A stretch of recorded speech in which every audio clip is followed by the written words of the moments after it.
Yo, what's up, ladies and gentlemen? We're still letting Elizabeth Lane do the live stream. So, Yeah. Dude, I'm getting ready to fight for Sparta. I don't know if you got my message, like this music you have going on. Like it's like okay, let's go to war. yeah, So, man, that's what it feels like. We're at war. We I gotta, get the, know. the music going and get people feeling like. I mean, look, when I say that, Israel themselves, they have said they're going to war. Right? They're in a war with the Eighth Front, and Yes. that's what I mean. We gotta come correct. You know what I They mean? are at war. Yeah, they are at war and they just can't chill. Look what happened. Trump thought he had a peace deal.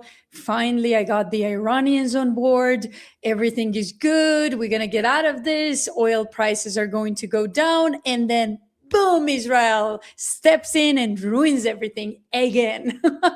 Well, It's it like, feels like a lot of these games are for the money in Wall Street, But welcome in, everyone. I'm Danks. This is Elizabeth Lane. I'm sure you know.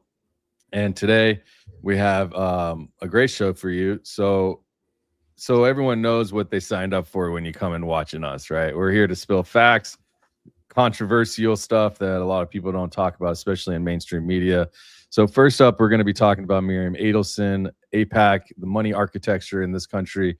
She's the largest donor in America, and she doesn't just write one check. She's in a node of people or in a system that's basically wholeheartedly responsible for the way the RNC, the Republican National Committee and Party, just the company of the grand old party in general, is really operated and financed by foreign money. And Miriam Adelson is the lead of that. And again, she is one node, though, in a system that elected 318 federal candidates in a single cycle, right? We follow that money. We're going to be talking about her. And also, secondly, China, the same Adelson fortune that bankrolls American elections does not come from America, right? We know this. The most recent Las Vegas Sands SEC filing, which Elizabeth was telling me about, says, in their own words, 74.8% ownership in Sands China now. yep. And in the Macau special administrative We'll dive region. into this. Let's start from the beginning so people understand like what those are first before we get to Yeah. like SEC right away because FBI was involved in this as well.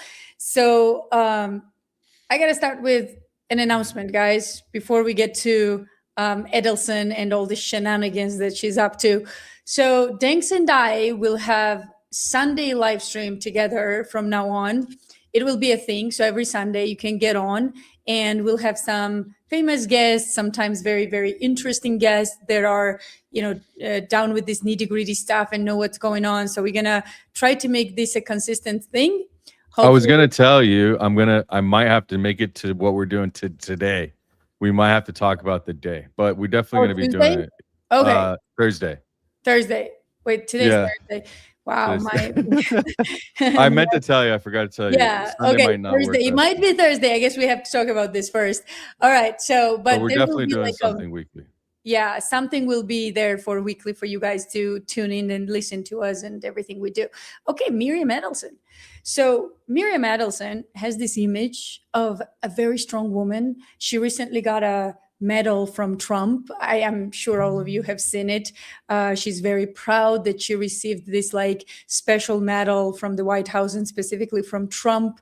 And she always played it so that she's this tough woman that, self-made, all that. She's nothing like that. She's not self-made. She had a husband called Sheldon Adelson. Now, who's Sheldon Adelson? Sheldon Adelson is Jewish. Jewish people have this tendency that they kind of marry into the family with each other. So another Jew is a thing. I don't know if you guys know about this, but it's a big thing in Israel, not just Jewish traditions, but big thing in Israel that your family wants you to marry another Jew. And the only time I see this tradition being broken is when we're talking about big money, like a lot of money, right? So great example would be Ivanka Trump, who was not Jewish. She had no real Jewish, roots anywhere. Like Trump family is not Jewish. And yet Jared Kushner, who respect Jewish traditions, still married Ivanka. And then Ivanka said, well, I just, accepted Judaism and now I'm Jewish. Okay, well, it doesn't really work that way. And that's another thing that people get confused about. So is Judaism just a religion, or are we talking about the roots and genetics as well? Because seems to me that Jewish people are arguing for both. They are arguing that no, we belong on this earth because we are Semites, and we belong in Israel, and Israel belongs to us because it's in our genes. But they wouldn't do a DNA test to prove that, right? So another. Well, I started looking into that. Sorry to interrupt, and because I was curious as well. So what it looks like is they are basically adopting Judaism as a race religion, right, or a Yes, religion yes, race. And yes, so you don't have to be Hebrew or origins of Abraham or Moses in order, or whatever back then in Canaan, essentially to be Jewish. And so they've created, to my understanding, and I could be wrong, this double standard, not just double standard, but double something entendre, I don't know, where if you want to be Jewish, all you have to do is become a Jew through religion, and then you gain the same perks as being a Hebrew Jew, essentially, is what right. they're trying to. And that's what they've been doing all along. And we've seen there's a YouTuber named Mr. Squiggly that's recently exploded because he's talking about a lot about this. And in fact, the synagogue of Satan, you know what I mean, where there's just fake Jewry going around that Yes, their prime minister Benjamin Netanyahu is one of these fake Jews, so that's absolutely. they've already seen that it can work, and now they're moving it to mass scale. Yes, I agree. And like I said, this tradition that Jews want to marry another Jews, that has been long-standing tradition in Jewish family, somehow always gets ousted and banned when it gets to a lot of money. And you see that in Russia as well. There are a lot of Jewish entrepreneurs that came out of nowhere, guys, absolutely nowhere, and ended up with the biggest Russian billionaires and millionaires in the industry, which is something that always gets overlooked because most people don't know Russian market, right? They don't watch Russian entertainment and so on. But it's the same over there. It's exact same thing. And I'm starting to think that we are dealing with a clan of some sorts that has a very, clear plan, and they're executing it. That's my personal opinion. But back to Miriam Adelson. So Adelson is actually Israeli. She's not American in any shape and form. She was born and raised in Israel. She constantly talks about how loyal she is to Israel, and mostly to Israel, not to the United States. Yet she married somebody who built his entire career, money, and fame in the United States. Another Jew, Sheldon Adelson. Now, Sheldon Adelson is the owner of Las Vegas Sand. Well, he's passed. So he already had a lot of money where Miriam Adelson married him, and together they kind of expanded their empire. But here's where it becomes very sketchy. Las Vegas Sand doesn't just operate in Las Vegas, okay? They got their fame and money and all that in Las Vegas gambling business, so exploiting Americans' weaknesses and addiction and so on, just a terrible industry to be in. But let's put that aside. Let's put a moral aspect of all of this aside.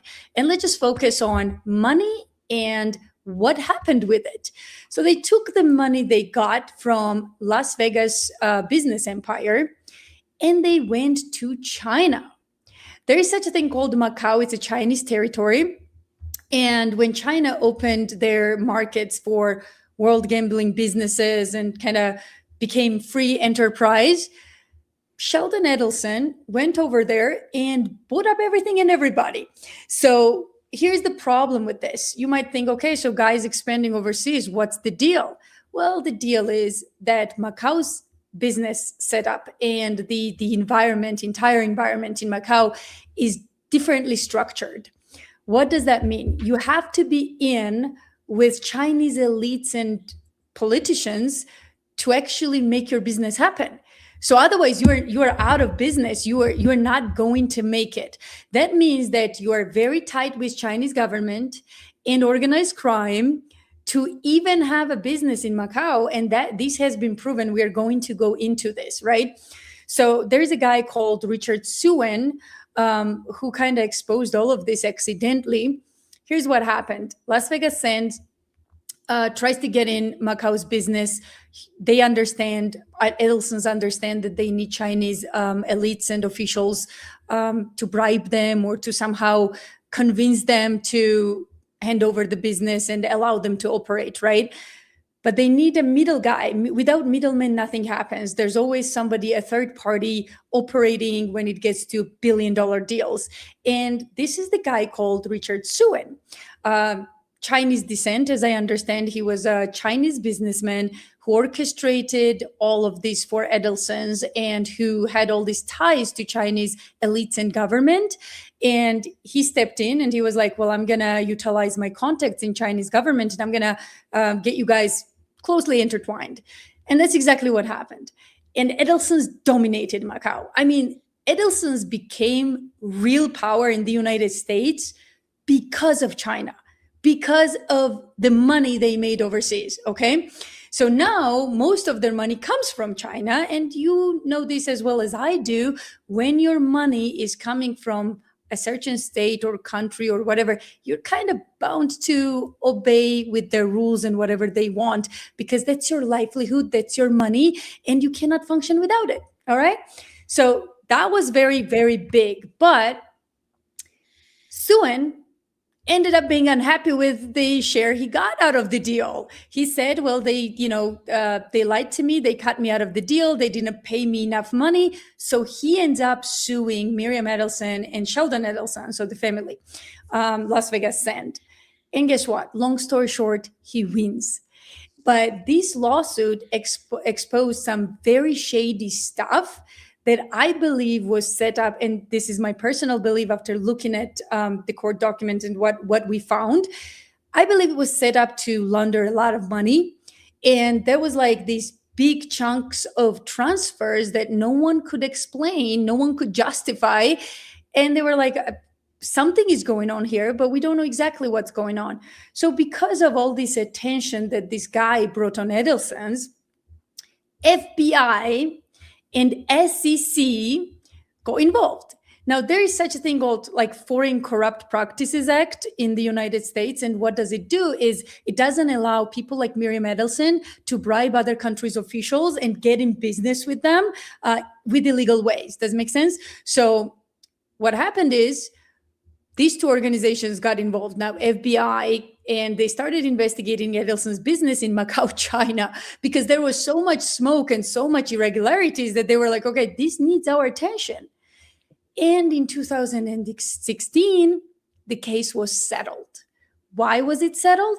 Because so many things came to light and so much corruption was evidently there that Las Vegas Sands was like, you know what? We better pay up millions right now and nip this in the butt before we are exposed. And that's exactly what they did. In 2016, they settled the case and they said, well, yeah, you know, guys, like there's some smoke and a lot of weird things are going on, but we're just going to be okay with saying Adelson's personally never bribed anybody, but there's shady business, there's shady business going on with the Las Vegas Sands, and we're going to settle with that. Just like Jeffrey Epstein case, just like every other case. So, well, yeah. Well, go ahead if you want, and then I'll. Yeah, I just wanted to put it all together. So, in conclusion, guys, you have an Israeli born and raised billionaire who's funded by China, calling shots, funding our president. I mean, just sit with that for just a moment. Who do you think this benefits? It certainly will benefit Israel. Why not? China has no beef with Israel as for now. Israel is nothing for China. So if China, even for like slightest, steers Miriam Adelson towards the direction where our country gets to be a victim, Miriam Adelson will have no problem executing whatever China wants her to do. And that's the most dangerous part. You have practically have a Chinese agent in a way, because she's funded by China, and who's also loyal to Israel, not to you. And this woman is paying our president ton of money and is one of the largest donors for the Republican Party. I mean, you make your own conclusions now, Yeah, I'll go a little bit deeper into this. So Mhm. going back to, I think it was April 7th, 2016, the Securities Exchange Commission, the SEC, announces that Las Vegas Sands has agreed to pay a $9 million penalty to settle Foreign Corrupt Practices Act charges. All right. It was a Foreign Corrupt Practice Act charges that they were committed. This is the company that Sheldon Adelson built and that Miriam Adelson now controls. Yes. And what was the case about? The SEC found that Las Vegas Sands moved more than $62 million to a single consultant in China and Macau, and that the company kept inaccurate books and frequently had no documentation or approval for where that money went. So who was the consultant? Per the SEC's own order, a man who claimed to be a former Chinese government official. That was the consultant. What did the money do? It acted as an intermediary to obscure the company's role in transactions inside of China, including buying a basketball team in the Chinese Basketball Association in a country where gaming companies are not allowed to own one, and buying a building. And that's Richard Suez that I was talking about, and Leonard Alves or Alvarez or something like that. So these two. And yeah. Exactly. At one point, the company could not even account for over 700, almost $1 million it sent to the guy, and it kept sending him millions anyways. Now, what I'll say is continued for years. For years. The thing is, the SEC made no finding of bribery in this, and no finding of like actual corrupt intent. I don't know how they got around all of this. The Las Vegas Sands neither admitted nor denied the findings. The violations they settled were books and records and internal controls. And in plain English, the official's finding is not that they bribed China. The official finding is that they moved almost $100 million to China-connected consultants and then could not properly tell anyone where it went. And so that is filed fact, right? Now, what does it mean? Now, layer 2016 on top of today, because they are the same machine, just 10 years apart. Today, bless you. Today, by Las Vegas Sands' own SEC annual report, the company owns 74.8% of Sands in China and operates inside of Macau's special administrative region of the People's Republic of China. Miriam Adelson controls the parent company, and then the bulk of her roughly $32 billion fortune, the fortune, mind you, that Trump put at $60 billion on the Knesset floor, is generated on Chinese soil under a Chinese license that runs until 2032, and that Beijing reviews every 5 years. So trace the money. I always say follow the money. The money starts as a bet on a casino floor in Macau on Chinese soil under a Chinese license, flows up to Sands China, up into Las Vegas Sands, into Miriam Adelson's wealth as a controlling owner. And then $105 million of it will flow into Preserve America PAC and into the Republican Jewish Coalition, into the machine that elects American presidents and removes American congressmen like Thomas Massie.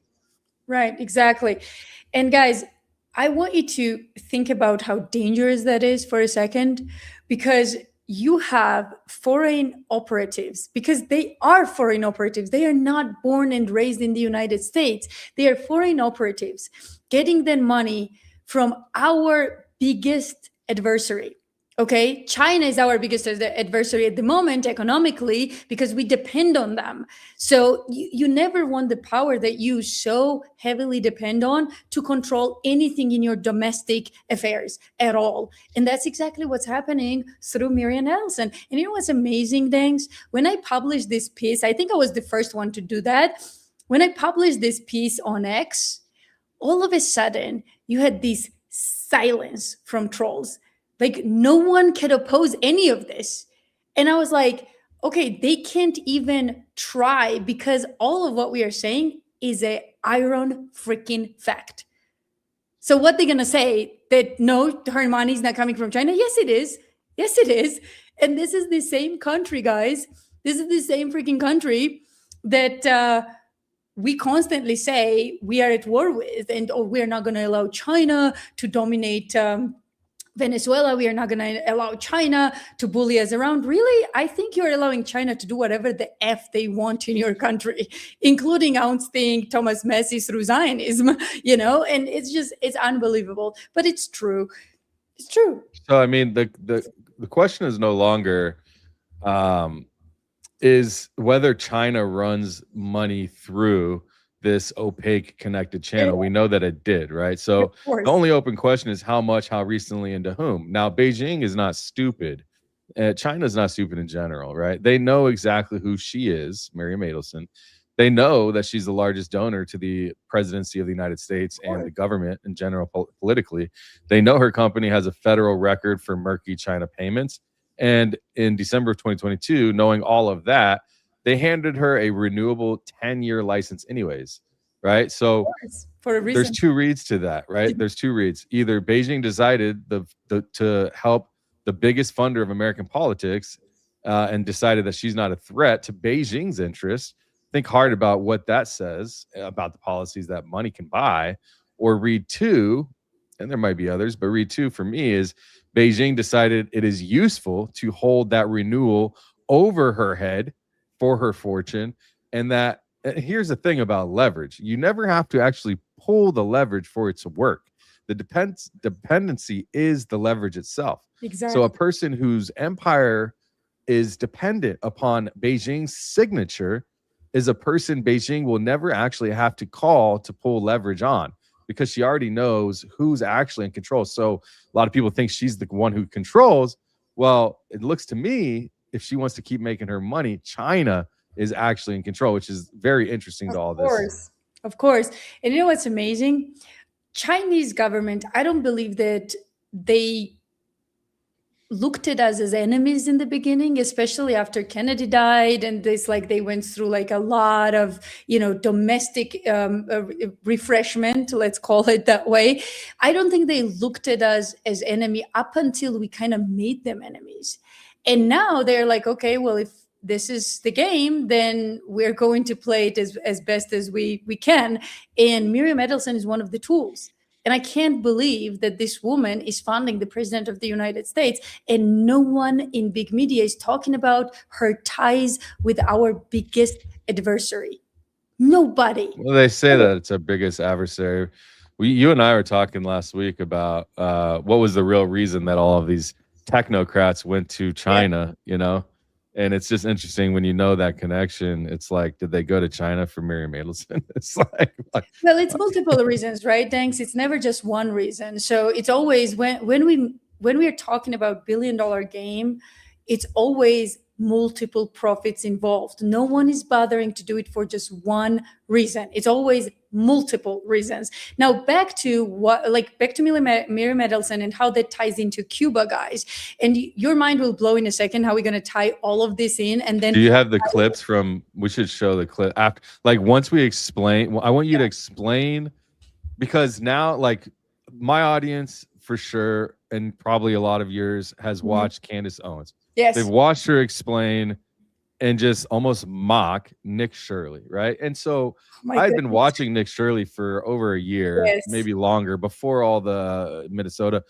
And then when you told me about, or actually I saw Candace Owens mentioning it, and you kind of said, yeah, Nick Shirley is a fraud in your opinion. And so then I watched the video from that perspective of him working for the government to appease a younger audience or a global internet audience.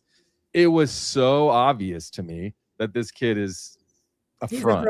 Yeah, and I texted Candace too right away. Once I looked into this Cuba thing and Nick Shirley and step by step tracked his actions, I immediately texted Candace, I think you're right about Nick Shirley. Go with it.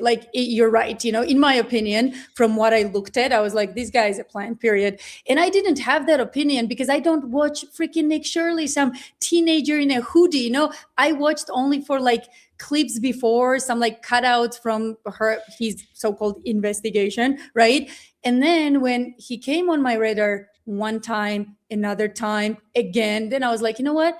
Now I'm going to start watching this guy. So I dived deeper into his work, and I discovered that whole scam in Minnesota, the whole like the Somali thing, has Mossad footprints on it. And not just that, but I realized that this guy is either a useful idiot working for the government and the deep state, and he doesn't even know, or he's actually a propagandist and he knows what he's doing, right? I don't care which one of this it is. What I care about is he's a propagandist, whether willingly or unwillingly, right?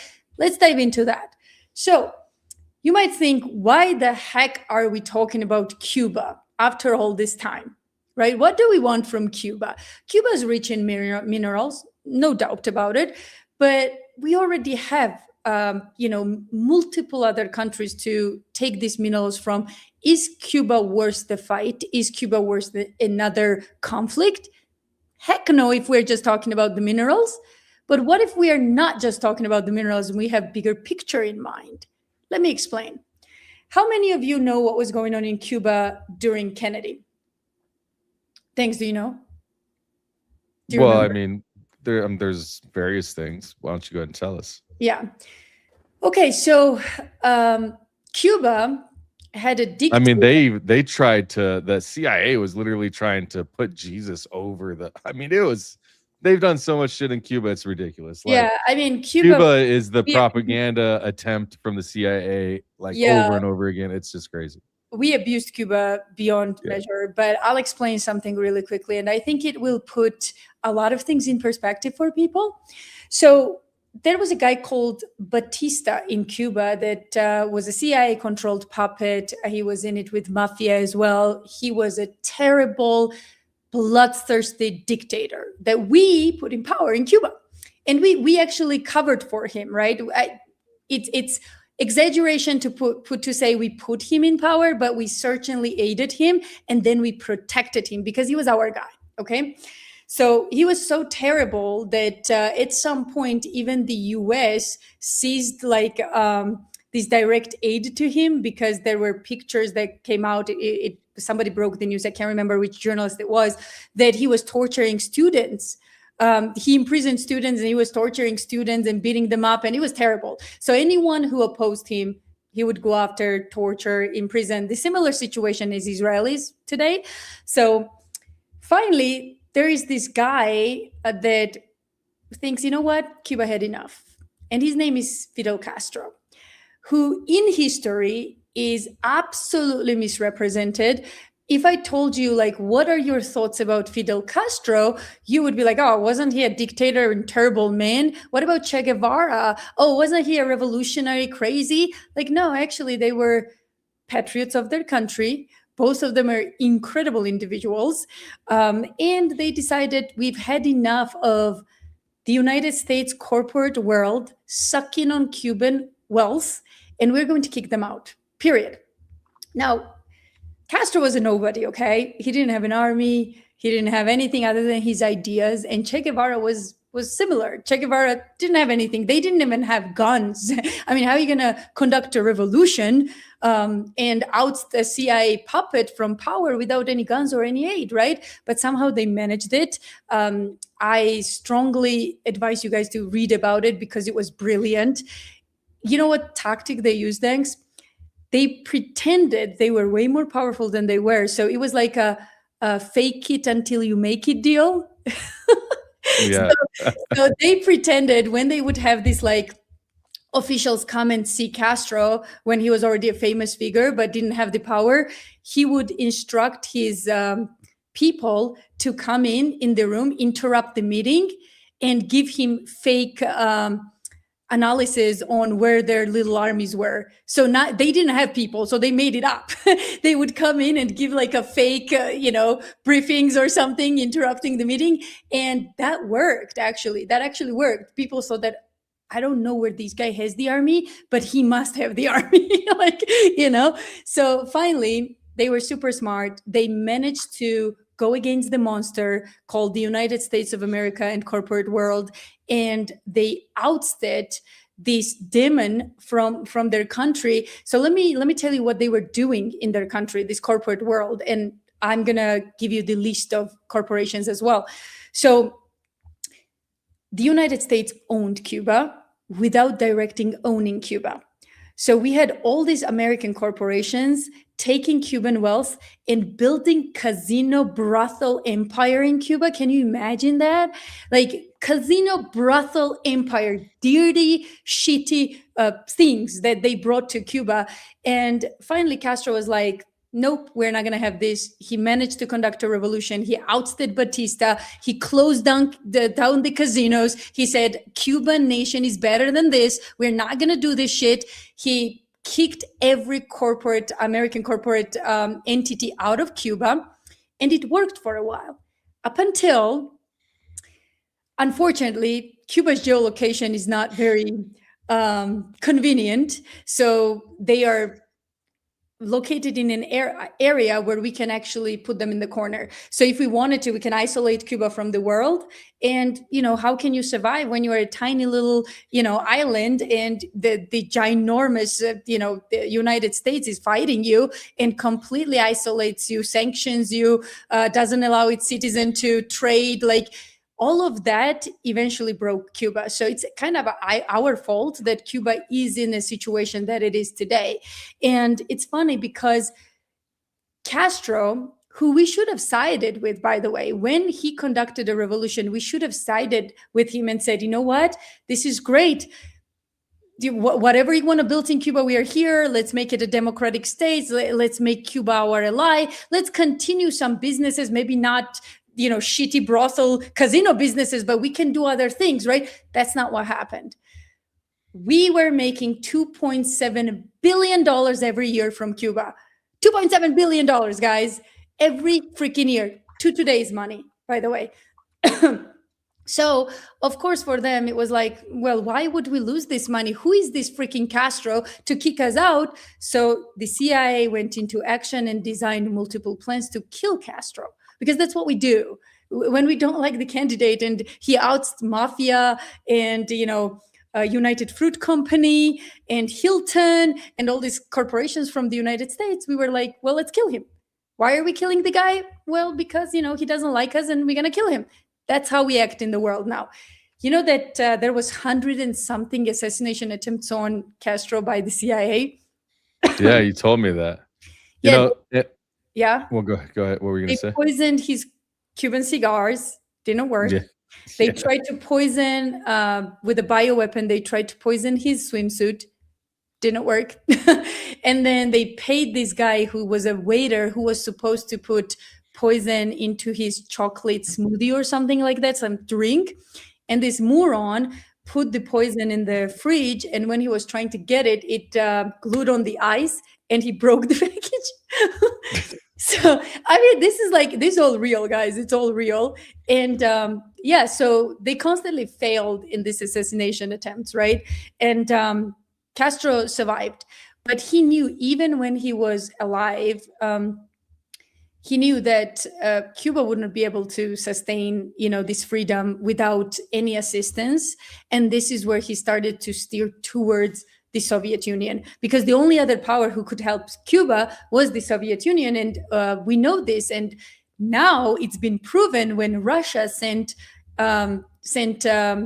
Cuba the ship full of oil to lighten Cuba back up, when we took their electricity and cut them out from, their livelihoods, and took the electricity out and killed a bunch of people in hospitals, right? So it was Russia who sent oil to Cuba and gave them electricity back on.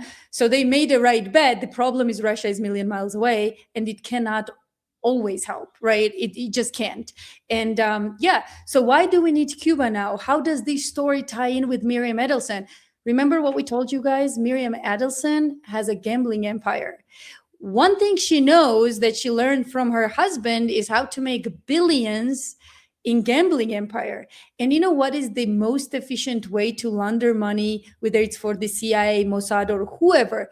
There's only two things that launder money better than anything. And that is an independent bank and what?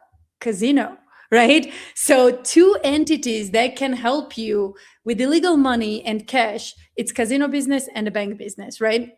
So it doesn't take a genius to figure out that they want to recreate Cuban gambling empire in Cuba. So that's why they want to go in Cuba, invade Cuba, overthrow the regime, and bring little Havana back as they had before with all this corruption and mafia, because that's who they are. They are new version of old mafia, and they want to operate in Cuba exactly how they used to, right?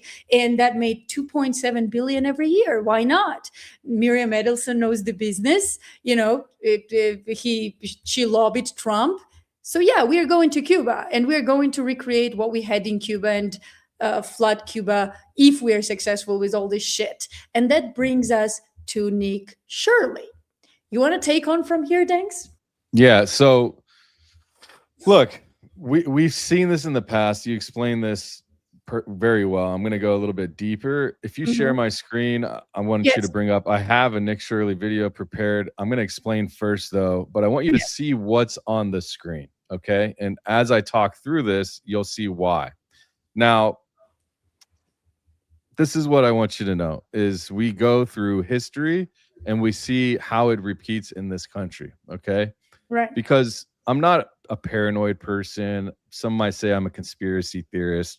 I've earned those stripes, and I've been right many times on what I've thought, even if they haven't come out and fully said it today. So what I will say is this. In the past, we've had someone named Zunzuneo in 2009 to 2012. The U.S. Agency for International Development, the USAID, you all heard of it, USAID, secretly built a fake Twitter for Cuba. Okay, that was in the late 2000s. They called it Zunzuneo, Zunzuneo. Okay, slang for hummingbird's tweet or something. 40,000 Cuban subscribers at its peak was what it was using, which is a lot for that country. Now, you build a young audience through that. That was their plan. You start with your own internal documents, build a young audience, and then once it hits critical mass, you start pushing political content to spark demonstrations and quote, renegotiating the balance of power between state and society, stuff like that. Then you have the second thing, which is the travelers program. So within that same era, you started seeing in October of 2009, USAID dispatched young people from Venezuela, Costa Rica, and Peru into Cuba. And they worked undercover. They posed as tourists, and they scouted for Cubans that they could turn into political activists. And in one case, they actually set up a fake HIV prevention workshop that their memos called it the perfect excuse for recruitment. Right. And they told the Cubans that they were harmless NGOs, but they were not. Okay. And then you have hip hop programs as well. So when I say hip hop programs, literally the USAID secretly infiltrated Cuba's underground rap scene, recruited unwitting Cuban musicians and rappers, and tried to use them to spark a youth movement against the government. If you haven't seen Didi Got a Podcast, he did an episode with I think it was either one of the Bone Thugs and Harmony, and how he explains how the rap industry is controlled by the government and by these elite political people that are behind the scenes that are not even in our government that we know. So they have infiltrated every level. So now target young people, use a cover identity, use a tourist, use an NGO, an artist, some harmless person or entity, and then you hide the source of the money and you manufacture sentiment. Okay. Not that it only happens there. It also happens here, and it works in tandem. All right. So we look at Nick Shirley. He's a 24-year-old, I think, and he calls himself an independent journalism and goes all over and exposes all of this corruption, which seems to fit perfectly into the current narrative that's either about to come up or that is in mainstream media, right? So he goes to Cuba, and per the Cuban government, he's on, as you can see on the screen, journalist activity. All right. So this is part of their USAID tourism and stuff like this. Okay. So this is how they get into Cuba. Because right now, me and you, I can't go to Cuba. You know what I mean? I'm not allowed to go to Cuba. So how do you get there? Well, you need a little bit of inside help, or file for one of these, or take a cruise ship for another country, Mexico, whatever. Yep. Now, the playbook has been documented. Okay. We've seen it in the past. And what I'm really trying to say is that we have to be careful when things fit almost too perfectly. And we're going to play this. I want you to see with the perspective of sending someone to another country to manufacture sentiment in the United States for a war that they say is already coming, or a hostile takeover, right? Trump has already said it. Looking at Cuba, we could just take Cuba. We could take Cuba. We could do whatever we want. So it's like, now with that in mind, and I'm not telling you Nick Shirley's on any payroll. I have no proof of that, and I'm not going to invent one, but I don't need one, because the only thing that is happening is the delivery. And if we watch the mechanism of the delivery, right, back then it was shell companies and well, fake you have apps. a circumstantial case too, Danks. You have a circumstantial case, and by that I mean that every single time we needed to manufacture consent, Nick Shirley goes out and busts the Muslim scam, not Israeli or any other scam. He busts the Muslim scam because we're pushing for Iran war. Okay. And all of a sudden you have Minnesota, Somali scam, Somalis are Muslims, and look at these terrible, terrible people exploiting your country. And somehow he completely misses the biggest scammer in the United States, which are Jewish communities. And, we know this from other journalists who actually exposed the Jewish scam, but Nick Shirley specifically went for the Muslims right before Iran war. And that's not enough. I mean, every single time they need something, like, for example, take London, and then remember where you were so you can continue exactly there.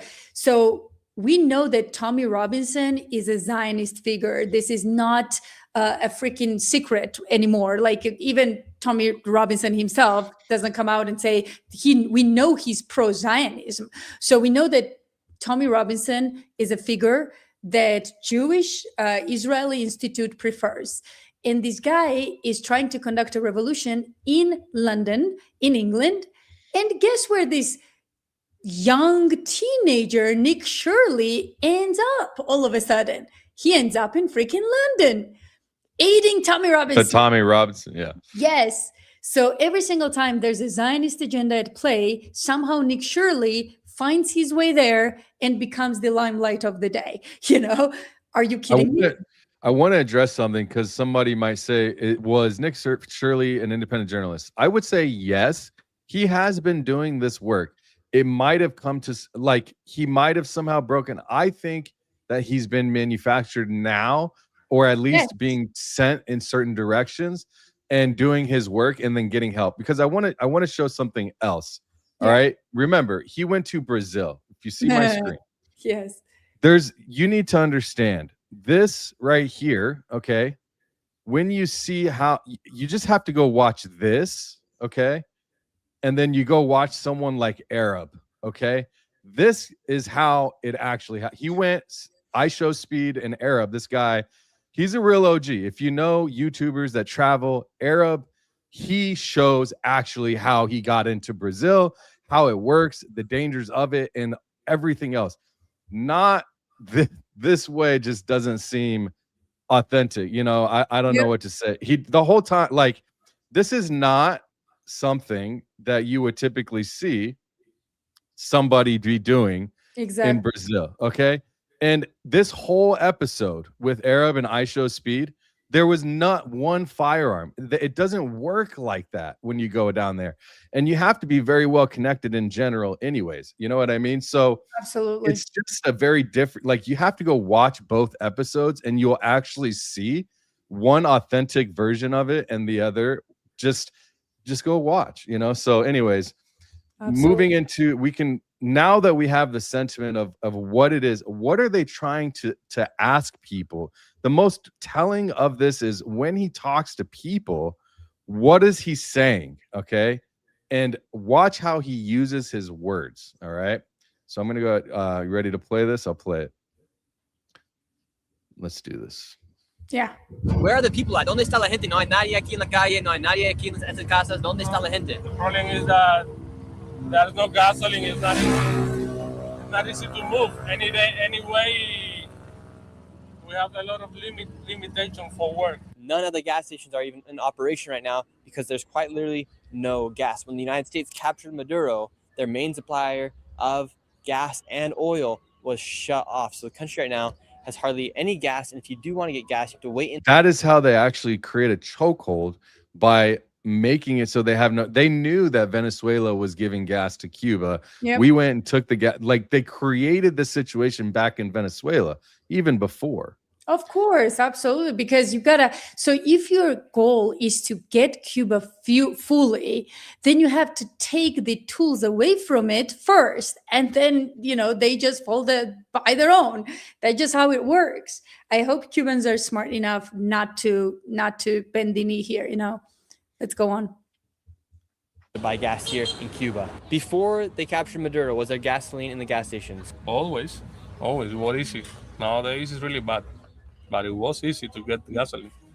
And for you, Every day you can go to the gasoline station and buy it normally. Well, like, whose fault was that? Normal. Obviously, it was our we did that, right? Well, I just we want to keep. I want Yeah. to keep going to the parts to where when he's talking to people, literally, I don't know if they are finding these people for him, but there wasn't one positive thing said. I don't know a country that you what go he's to. what he's doing is there's always going to be, no matter, even if you go to freaking Luxembourg now, Danks, like Luxembourg, the perfectly set up country, you're going to find people who are unhappy with the government. So what he did there is he probably went to hundreds and only picked the 2 or 3 that actually said bad shit and didn't show you anything else, because that's not his objective. That's what he did. And from this moment on, we noticed we were being followed by Cuban police and their intelligence after the word got out I was asking people about communism. Inside of a communist country, there's no such thing as freedom of speech or freedom of the press. In fact, if you speak out... But I'm just going to go there on a journalist, documentation. Yeah, That's going to work. You know what's funny? A friend of mine just 2 years ago, and I'm going to put down a link when we are done with this video so people can see. A friend of mine went to Cuba, and for the same purpose, to figure out what life is looking like in Cuba, right? He was never followed. Nobody from intelligence followed him. You know what that tells me, Nick, Dickhead Shirley? That Cuban authorities know that you are a bought puppet, and that's why they are following you. What differentiates from you and my friend? He has a huge audience. What is the difference between you and him? Why was he not having the same issues, and you are having issues with the police? Either you're lying to us that police was not there for you and you just like got them in the shot, or if they are, then that tells me that Cuban authorities know something about you, and this is why they are following you.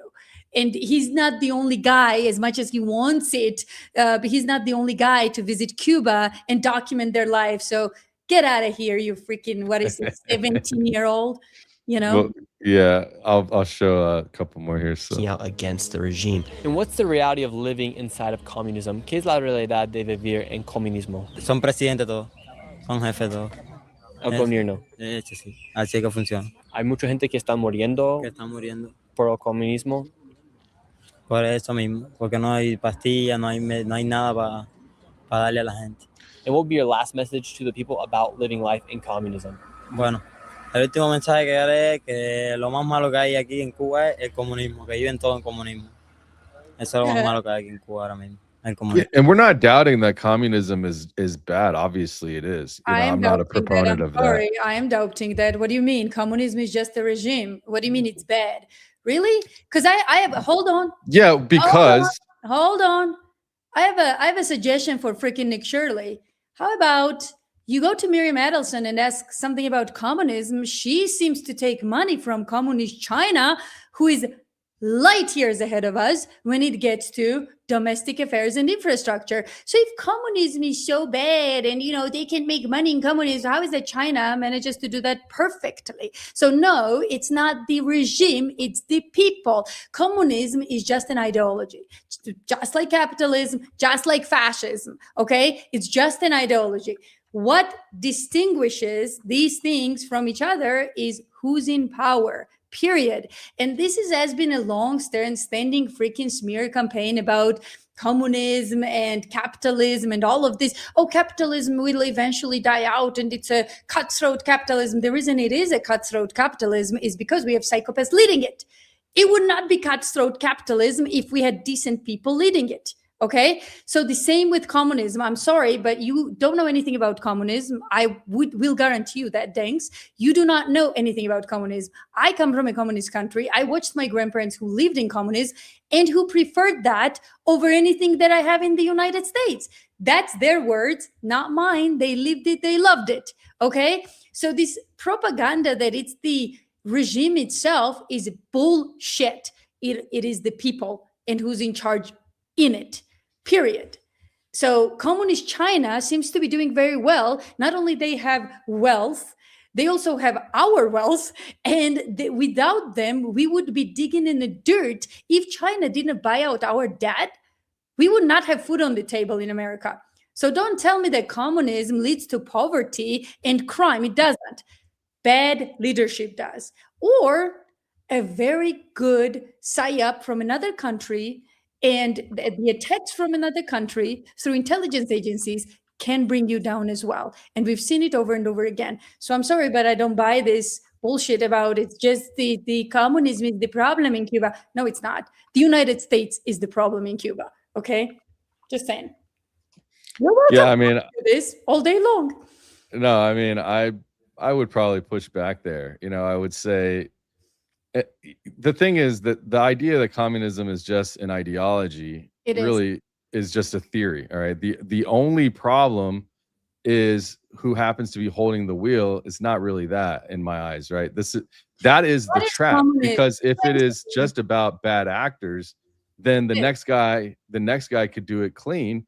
And that is the lie that I think that continues to get people to run for it. The problem with that framing is that every other ideology, you can point to a version that worked. You can point to a functional democracy somewhere. You could point to a functional monarchy somewhere. Hold on. There's a functional republic somewhere. No. There's a functional communist country, obviously, as we could see. Stop for a second. You can't just throw words. Find out functional democracy anywhere. Please do. Give me. I'm just telling you that you could. I'm not telling you exactly where. No. You have to back it up. If you're going to argue right, then argue right. Point out functional democracy anywhere. I'm not arguing against whether there's functional. I'm not saying that I'm here. I'm not here to argue whether it is functional democracy or not. I'm saying that there are functional all different types. Okay. So if we have, you can't just say, okay, if you want a functional democracy, then we'll say Switzerland is a functional democracy. Switzerland is not a what are you talking about? I'll pick it on purpose because it's a direct democracy. It's not a democracy, dude. Citizens vote on actual laws multiple times a year through referendums. Can you ask me? I'm telling you. Switzerland is not a democracy. Switzerland is bank-controlled country, period. Banks own the vote, period. Just like China is a communist country that's run and owned by the government. You know what I mean? That's what communism is. In this type of system. The United States is a capitalist country run and owned by the military-industrial complex. Military, period. Okay, argue. So what's the difference between China and the United States? Do you have democracy? There's a big difference when it comes to capitalism, when it comes to business ownership, when it comes to land ownership, when it comes to anything ownership. China is the one that. Then explain to me, how are you in worse condition than China? Have you been to China, dude? We are in a better situation than China. We're not in a worse condition than China. You are in a worse. Might be technologically in certain different ways, but absolutely when it comes to freedom of speech, when it comes to freedom of the American way, when it comes to me being able to start a business on the internet and make money and live life, that you can't do that as easily or at all in many regards in China. Okay, I have not been.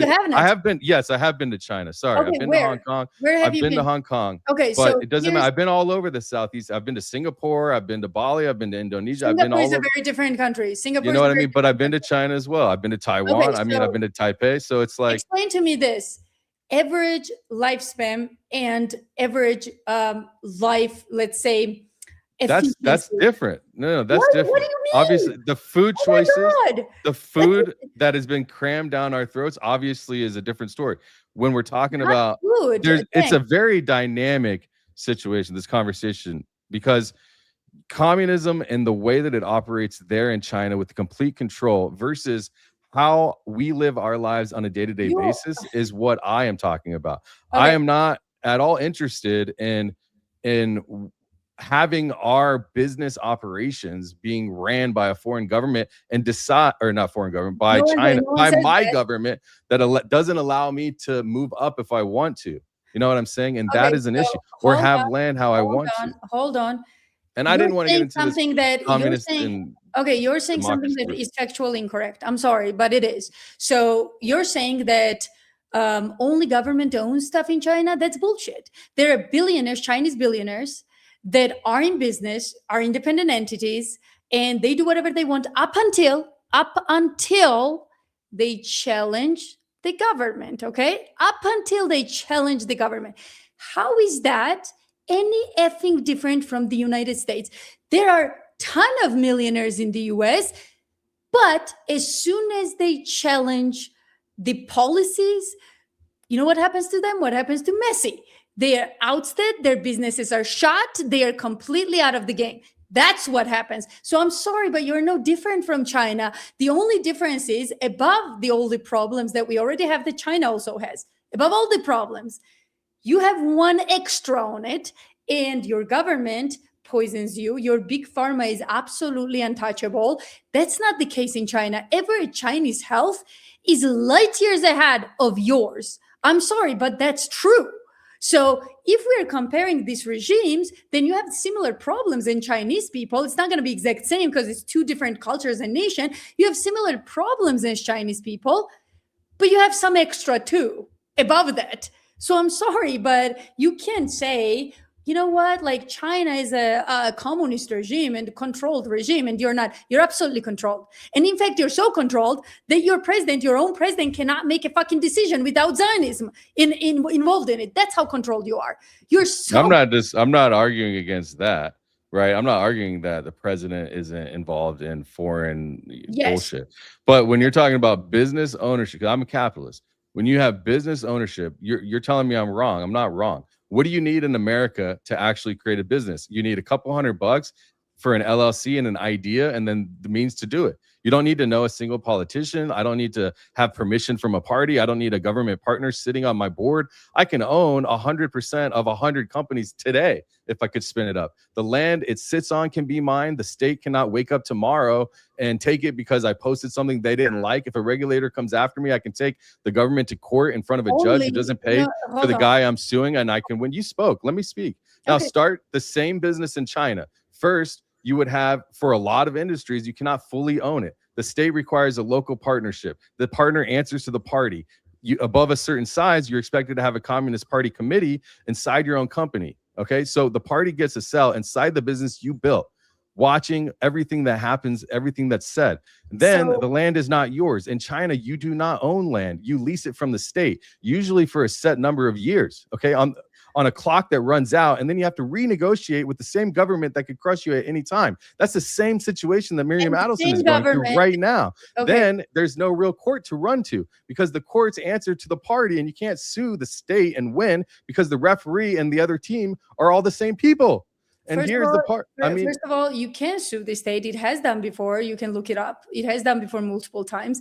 Second, the same government, this is the difference between communism and capitalism. The same government that is in your business, the reason it's in your business, it also helps you with that business. That's the idea of communism. I'm sorry, but that's the whole idea of communism. So you allow certain things to happen and for the government to be in your business so it can help you as well as destroy you. Now that's your choice to accept that, and Chinese people accepted that. For them, that works. Who are you to dictate to them that, you know what, things should be different? Guess what? Let's take Soviet communism, okay? My grandparents got 3 months vacations on the nicest freaking resort. My grandma was a housewife, never worked a freaking day, never had to worry about bills, never had to worry about medical condition she or her family might have, because it was all covered by the same government that you're criticizing in China right now. So it's give and take, thanks. Chinese citizens decided, you know what? That's why I said it's dynamic. You know, I know it's give and take. Yeah, so hold on. Then you can't demonize communism for exact same benefits and minuses as capitalism has, just in a different face. So Why? you're Why saying, can't I? hold on. Because I can't. It's not that. Well, you like, can this say, is the hold thing. on. You can criticize this as your personal level. You can say, I prefer capitalism over communism. That you can say. But you cannot say communism is a bad regime and capitalism is great. No. You can say, I prefer one over the other, which is your choice. See, my I guess if grandparents, you prefer not having freedom over pretty much your entire life and having the government, and if you don't see that's bad, then that's fine. What? I So prefer my the problem freedoms is you to don't be have able to freedom have either way. my The problem- property, my land, my business, to be able to start it without asking anybody. I prefer that, and I think that's good. problem And I is- think not having that is bad. The that's how problem you is wanna put you it. don't have freedom anyway. That's the problem. So here's where we agree. And there's only one thing we agree on. So for me, Wild Wild West is acceptable because I trust my intelligence and I know I'm going to survive because I'm a survivor. So if I have a capitalism crazy regime where I had to fight to get my way through, that's the environment I thrive in. I know I'm going to make it. But if you are someone else who prefers to set up life like in communism, which is government helps you, it provides doctors, it provides education, which, by the way, is a very tested out model that actually works. It works in many ways. Look at China. So if that's who you are, great.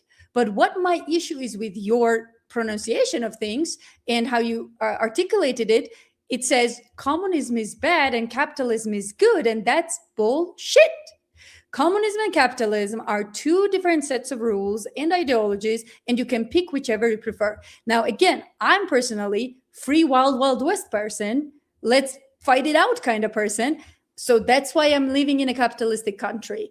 My grandparents were different. They believed that something like healthcare, something like food, something like these should be guaranteed.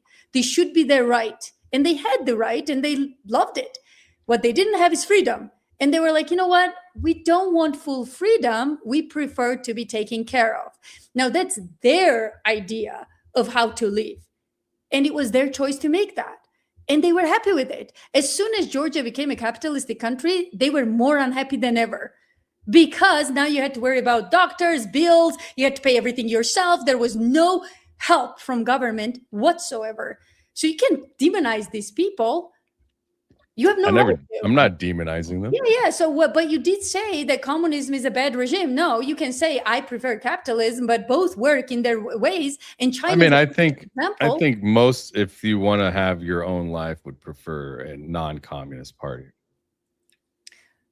Well, that's again debatable because. And there's also a reason why there's only like one communist party that's done anything that's. But the only reason is because the way they've managed their money. And the way they manage the dictatorship or the communists or whatever is they've done it right, you know, and I'm not saying they haven't done it correctly, but I am saying that it's not ideal because when you look at the freedoms that we do, people say, oh, you're not free. I see it in the chat. You're not free, Danks. You don't know what you're talking about. Yeah, I am very much free. I can say and do whatever the fuck I want. Really? I don't go and work. You know, really? I do this. I work from home. I have multiple businesses. I make 6 figures a year and I have nobody to answer to. Okay, you know what I mean? So it's like, you know. And another thing is like life expectancy. Back on one thing. Yeah, go ahead. Get on here and you say I'm free. I can say whatever I want. And before we started this podcast, I told you I'm gonna call for assassination of certain people, and you were like, "Oh, don't get me demonetized." No, don't. Yeah, I can say whatever I want. I'm not talking about on YouTube. I can go on the street and say whatever I want. I'm talking. And this then is not YouTube. YouTube is a private platform. Oh my you gosh! Know that, right? So YouTube you is a just private proved platform. my point for me. This is not a public platform for me to go on the street and say whatever I want. I recognize that. I've never said freedom of speech should be allowed. Like wholeheartedly, you could just say people should be killed on YouTube. Agree. I don't agree with that. We can agree together on one thing right now. Okay, we can agree together on one thing right now. You seem to be like me, Wild Wild West person, who's like the best man wins, right? Great. But you have to admit that you don't have that in America right now. You are not free. You have Israel controlling your government completely. By that, I mean the deep state. And guess what? Not a single person from Epstein list is in prison. The reason you're free, Danks, is because of the same reason millions of Americans are free today. You know what that is? You're not that important. I'm sorry, but it's true. Neither am I. Guess what? One time I challenged like the big dogs. I did say this story before. I went to this Georgian talk show, and they were trying to conduct a revolution in Georgia. And I told them the truth about previous president who was a CIA puppet. I explained how it happened. Immediately, they sent 2 men literally knocking at my door, threatening me. 2 people, 2 men. And they were like, you know that you can be declared as a domestic terrorist and blah, blah. So no, you're not free. And someone as unimportant as me compared to like Candace Owens and Tucker Carlson. So I'm sorry, but no. And as soon as you become Tucker Carlson, you know what they're going to do? They're going to start an investigation into you like they did to Tucker Carlson. So I'm sorry, but your illusion that you're free because you have 30-something thousand followers, okay? As soon as you become 1-point-something million, that's going to change. So you're not free. You're only free-range chicken. That's how free you are. You're a free-range chicken who thinks that he's in a wild. I'd rather be a free-range chicken with 30,000 followers than not. You know what I mean? No, why not? Because even not, here's what a Chinese person who lives in communism and is happy right now in China would counter that. Really, you'd rather be a free-range chicken who's worried about how to make money every single day than have like a oversight on your free range, whatever location you have, and have guaranteed food for your kids, high education. Like you know, you're not going to die from an accident if you get in a car wreck tomorrow because the state will take care of you. So those are the debates that these people have, and they should be listened to. Because what I believe is not our model and not Chinese model are perfect. In fact, both of them are flawed. And what we can have is a perfect middle ground when we have bigger government than a private sector, which I'm totally for. I always advocate bigger government over a private sector because you can vote government in and vote them out. You can totally conduct a revolution and throw them out. What you cannot do is you can't even touch a private sector. Sometimes you can't even. That's the thing with communists is basically as a private sector. Like you can't. Communism is government. Communism is not private sector. It's operated as a private sector because it has its own people that have their own decisions and nobody gets to say what happens. You can see these people. I disagree. You have more private. It operates as if it's private, but it's they can operate all day long as private. But let me explain something to you. If I asked any American right now, who's really in power in your country? Who's really in power? They were like, maybe Larry Fink, Larry Ellison, because definitely not Donald Trump. Is it some general with 4 stars? If I ask somebody who's in power in China, you know what the answer is? Xi Jinping, period. You know your enemy. That's the difference with big government. You know that once Xi Jinping is gone or you oust him, things will change because the clan is out, okay? So you don't get that luxury in the capitalism. Because in the capitalism, all these private organizations that are influencing the government by staying in the shadows, you never see their faces. You don't even know who these people are and where the money goes. You can never fight an enemy you cannot see. So yes, I'd rather have a bigger government so I can see who these mother effers are and one day I target them, whether it's through revolution, whether it's through protests, then have some psycho corporations that are doing their deeds behind the scenes, okay? So we disagree on that. Now let's continue with the. I will say one thing because I want to address like the actual when you're saying America is worse off, Americans are worse off than China. In which ways? Like, what are the top 3 ways that you're saying? Like financially, like health wise, like well, first of all, financially and health wise for sure. Like financially, what proof? How can you prove that? Tell me how that's true, financially specifically. First of all, China owes your debt. Let's start from here. You are in pocket of China. Tomorrow, China decides that you're not going to live well and you're not going to live well. Did you watch Trump's tariff war with China? Why do you think he cowered? If you were number 1, richest, most thriving country in the world, why do you think your president cowered with Xi Jinping? You know why? Because I see things very uniquely, but go ahead. Well, I mean, you can see things all the way you want, but the truth is that Chinese people can afford whatever they want. I've never seen this happen before in my lifetime. Chinese people go to Munich, Germany, and buy German made. They go to Munich, Germany, and buy German made. You know what Germans do today? Germans buy Chinese crap. Like, they can't afford their own country made shit in the stores. It has never happened before. And Chinese people come from Hong Kong and from Beijing and other places, and they buy all the best. Now, you can talk all day long that they are worse off and they don't have money. You can walk in California street, my friend, and see all the homeless people. You can go and see who's dominating the OnlyFans when it gets to girls, the flashing their boobs out. It's not going to be Chinese girls, okay? It's going to be the American girls. Oh, there's Chinese girls. There's always Chinese girls. But if you're making, like, if we're talking numbers, I can make a phone call, we can go to Vegas real quick or LA, wherever. I got plenty of Chinese girls on speed dial.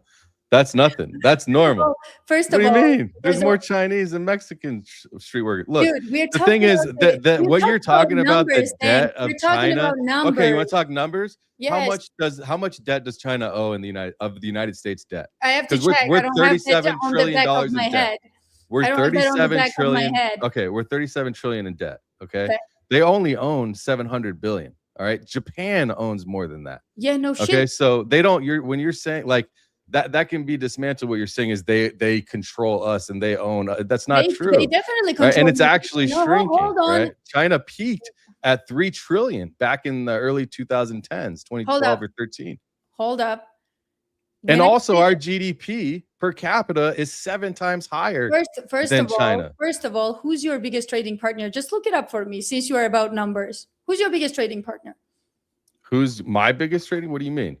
Like the United States biggest trading partner. Please look up. Well, let's look it up. Mm-hmm. The United States biggest trading partner is number 1 is Mexico, Canada, and 3rd is China. Thank you. So you're literal neighbors, and then million miles away, a country of China. Oh, I wonder why because that. they've put a bunch of businesses over there. Yeah, no shit. And the reason why is because our businessmen have decided to open businesses over there and use slave work. And that is allowed in communistic over there in that government. It's like there's a lot of bad that comes with it. You know what I mean? I'm not saying it's right.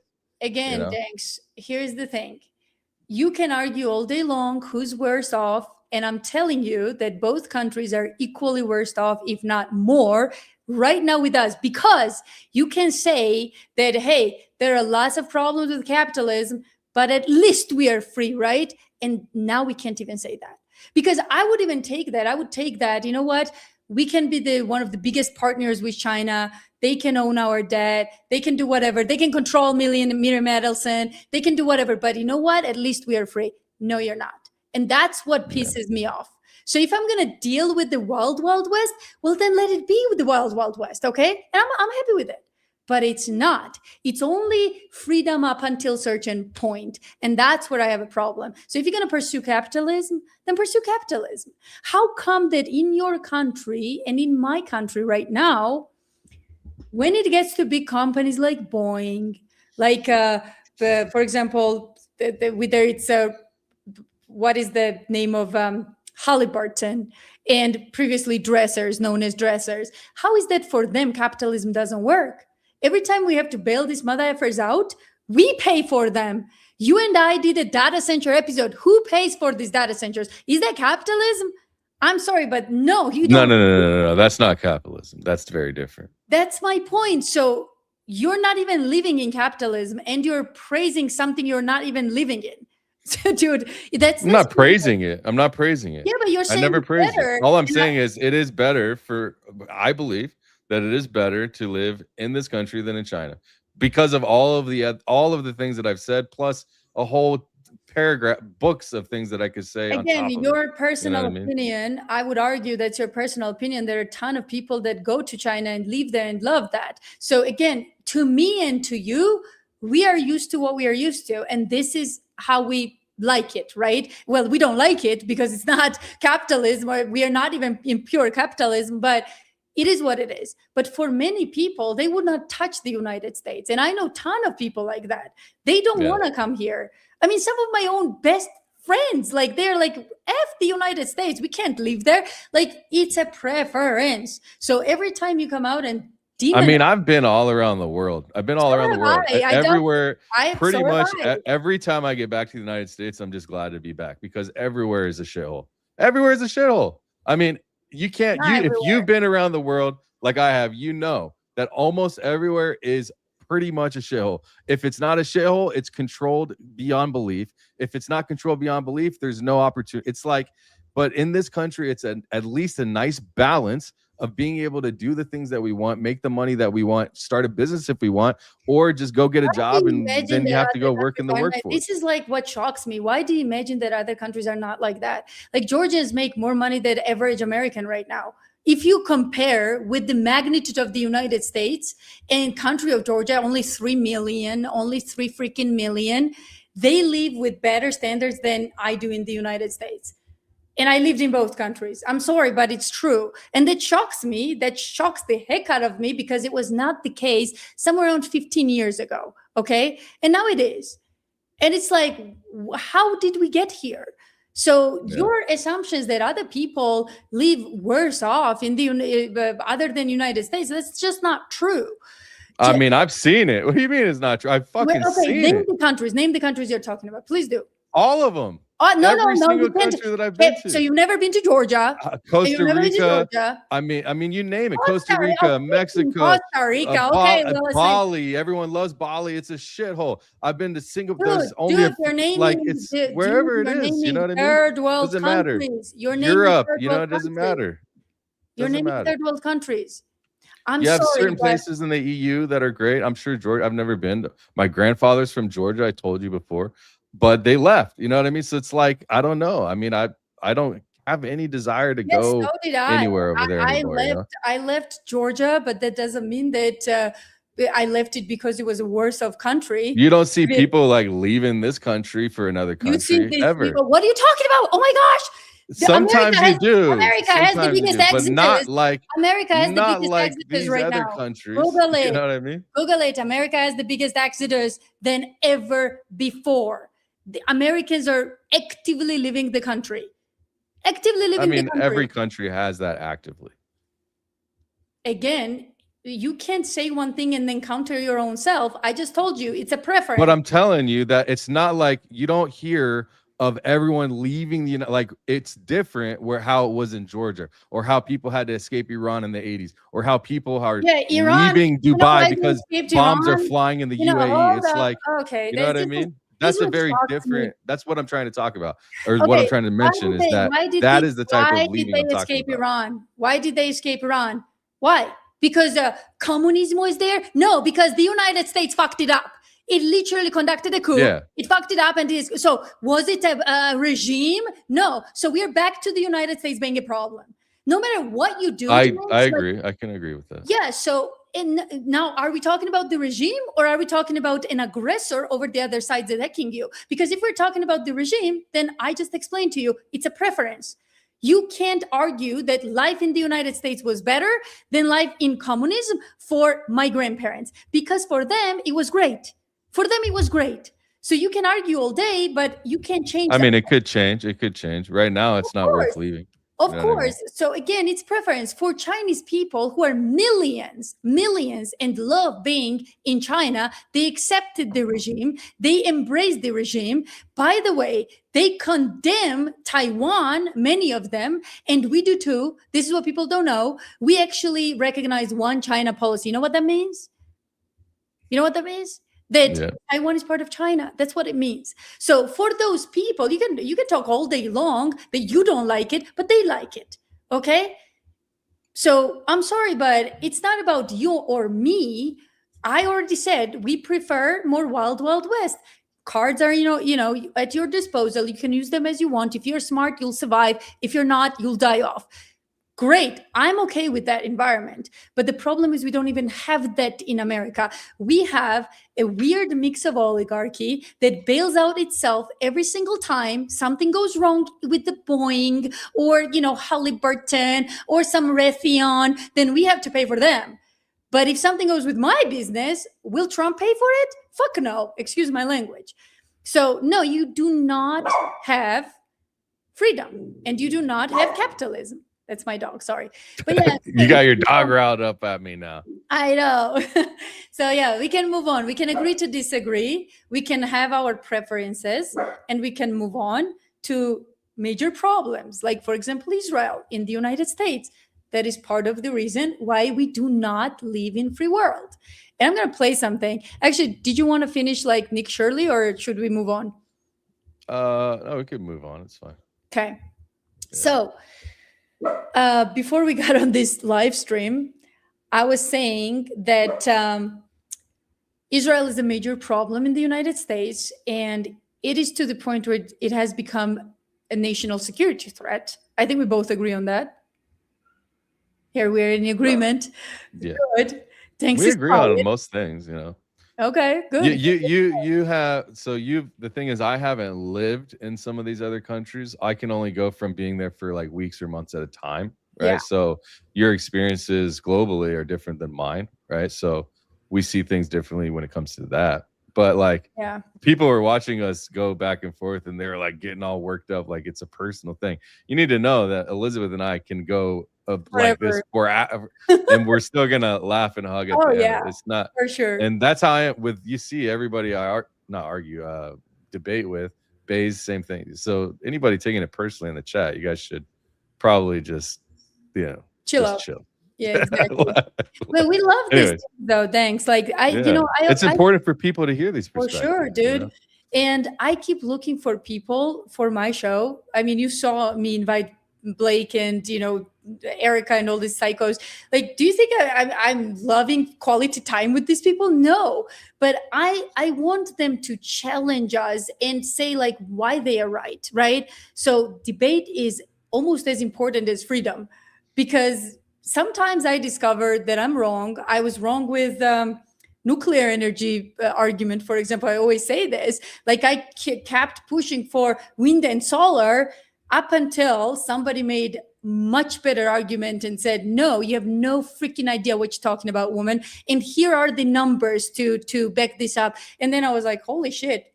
Okay, I believe you. Yeah. Like I checked, I was like, no, nuclear is the way to go. Unfortunately, it is the way to go.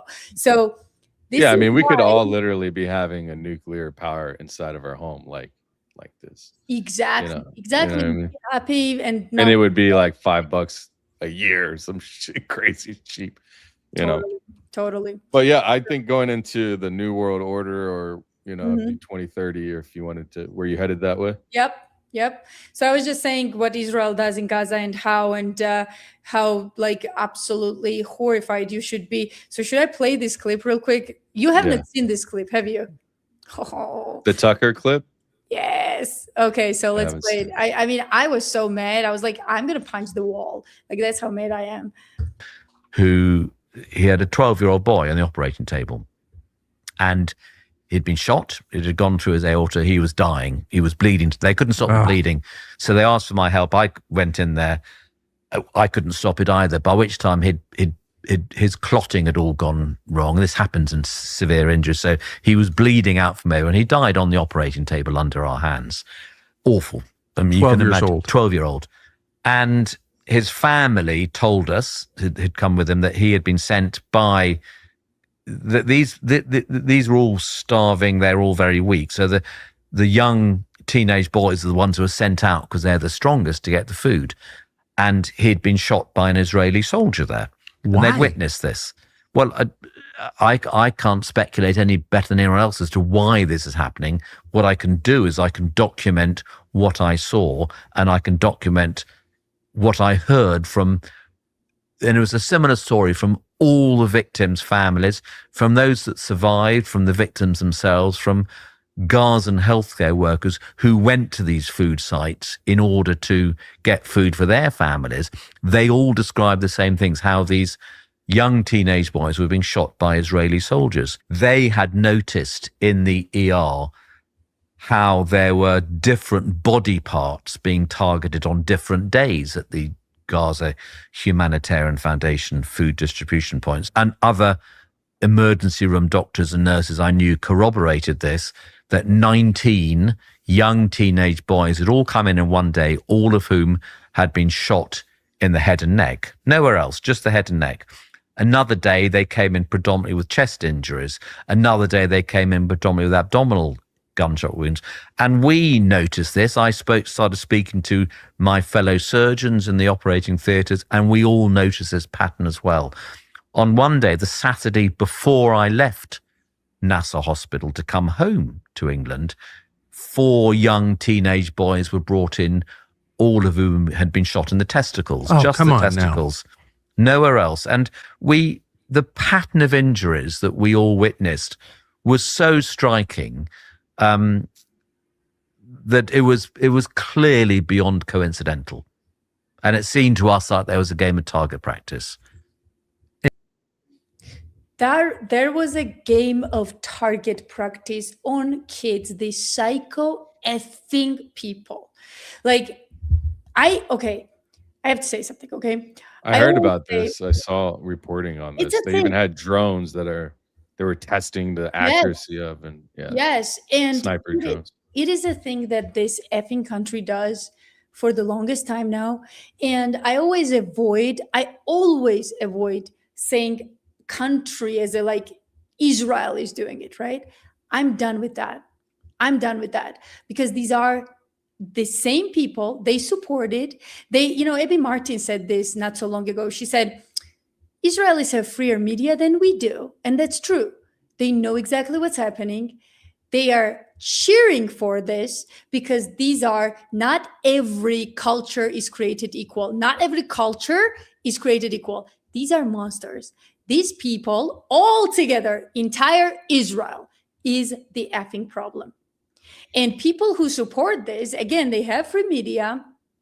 And some of them absolutely hate Netanyahu, but they support the opposition who's worse than Netanyahu. So yes, these people are demons. I'm no longer afraid to say that. Entire country of Israel is a demon and they need to be dealt with. And we seem to not only go out there and deal with the problem, we seem to aid the problem and multiply them even more.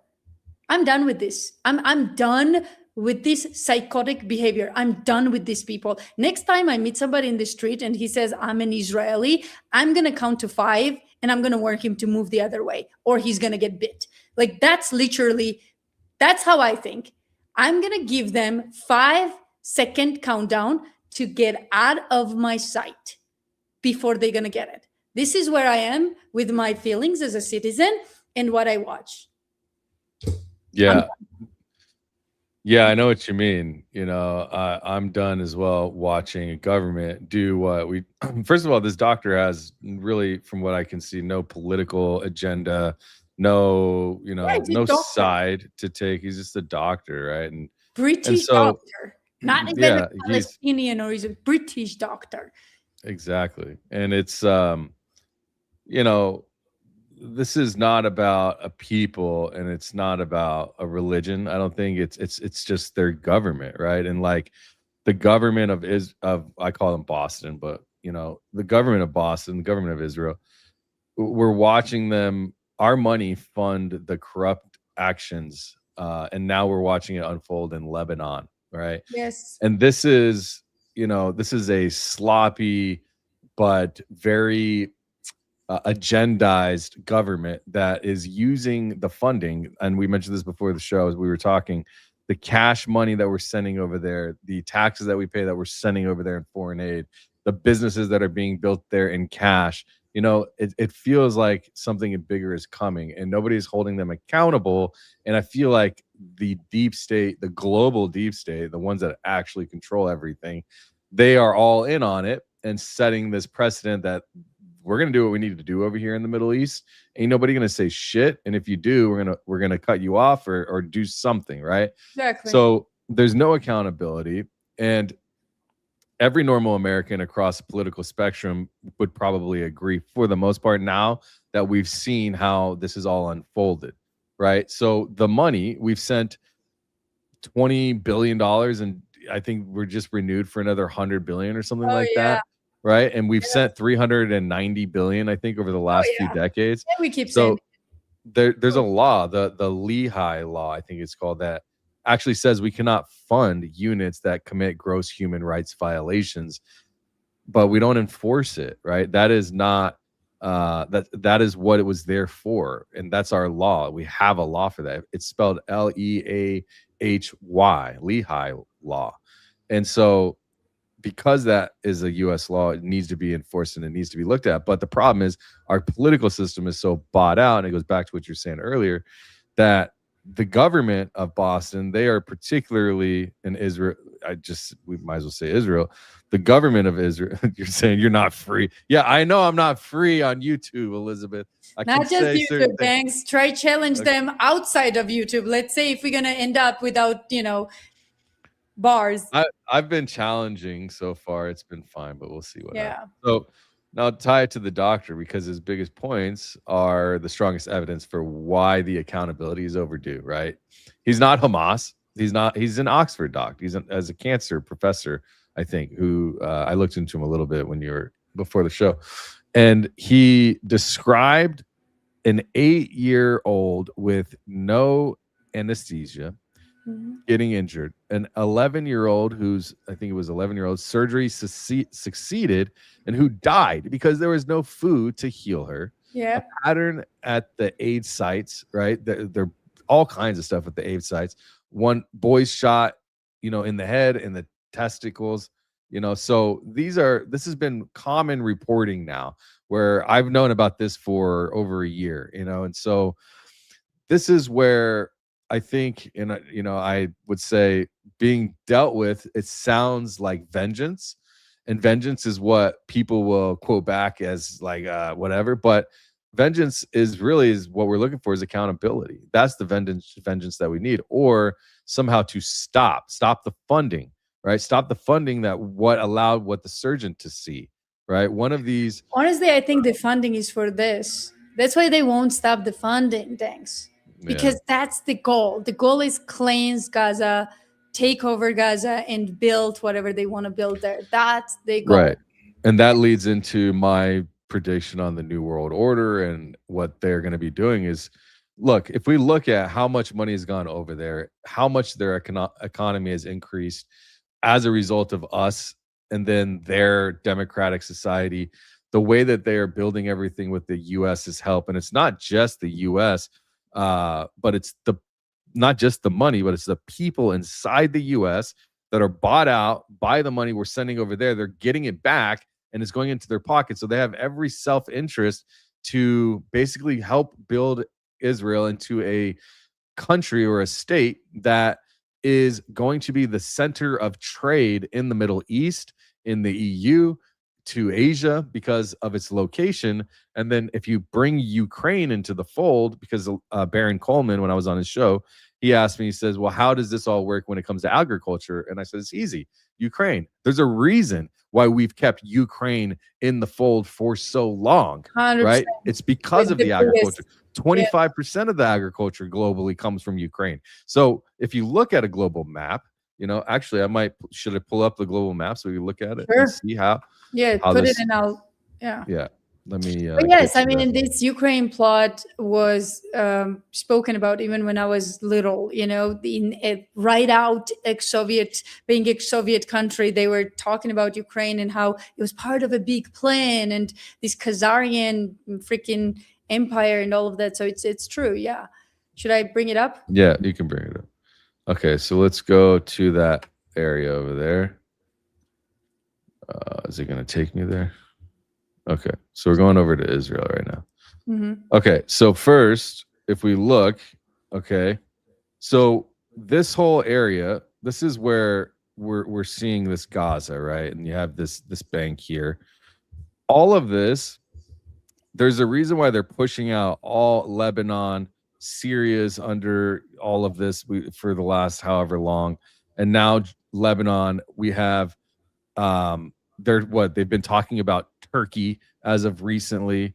Okay, Egypt now is already on the, basically. Turkey's in the way. That's why I bet that Yeah, Turkey is going to exactly. whether they want it or not, they're going to be their next target. And that's where they're going to eat it, because Turkey is one of the strongest NATO countries and they will eat shit there. I guarantee you that.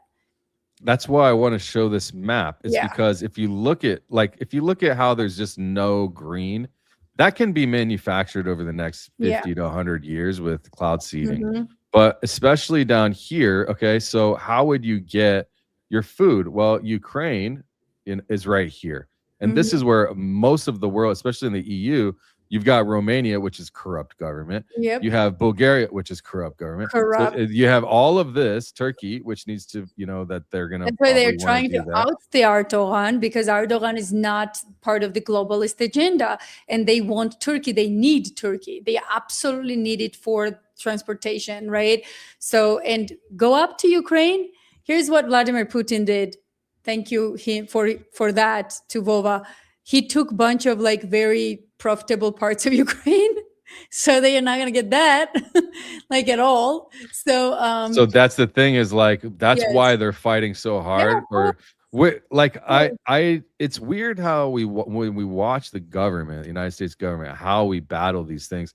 It's like we never go full on our own. It's like we're funding these proxy wars and keeping them like we don't care. Like, I think the government just doesn't care how many dies at the end of the day, because they're planning to ultimately turn this whole area, all of this, all the way down, all in here, all over here, Iraq, Syria, Israel, Egypt, northern Africa, all in here. And then Turkey, all of this, all around the coastal area, and Ukraine, and turn it into exactly what they want, I believe, is a central new trading centerpiece where they have a new form of currency. Where that's what I think is happening, where we send all of this money in cash to Israel, along with the corruption that can be done with cash, like you mentioned earlier. But this is prime real estate, especially once you start getting into Turkey, and then you start getting onto the inside of the Black Sea.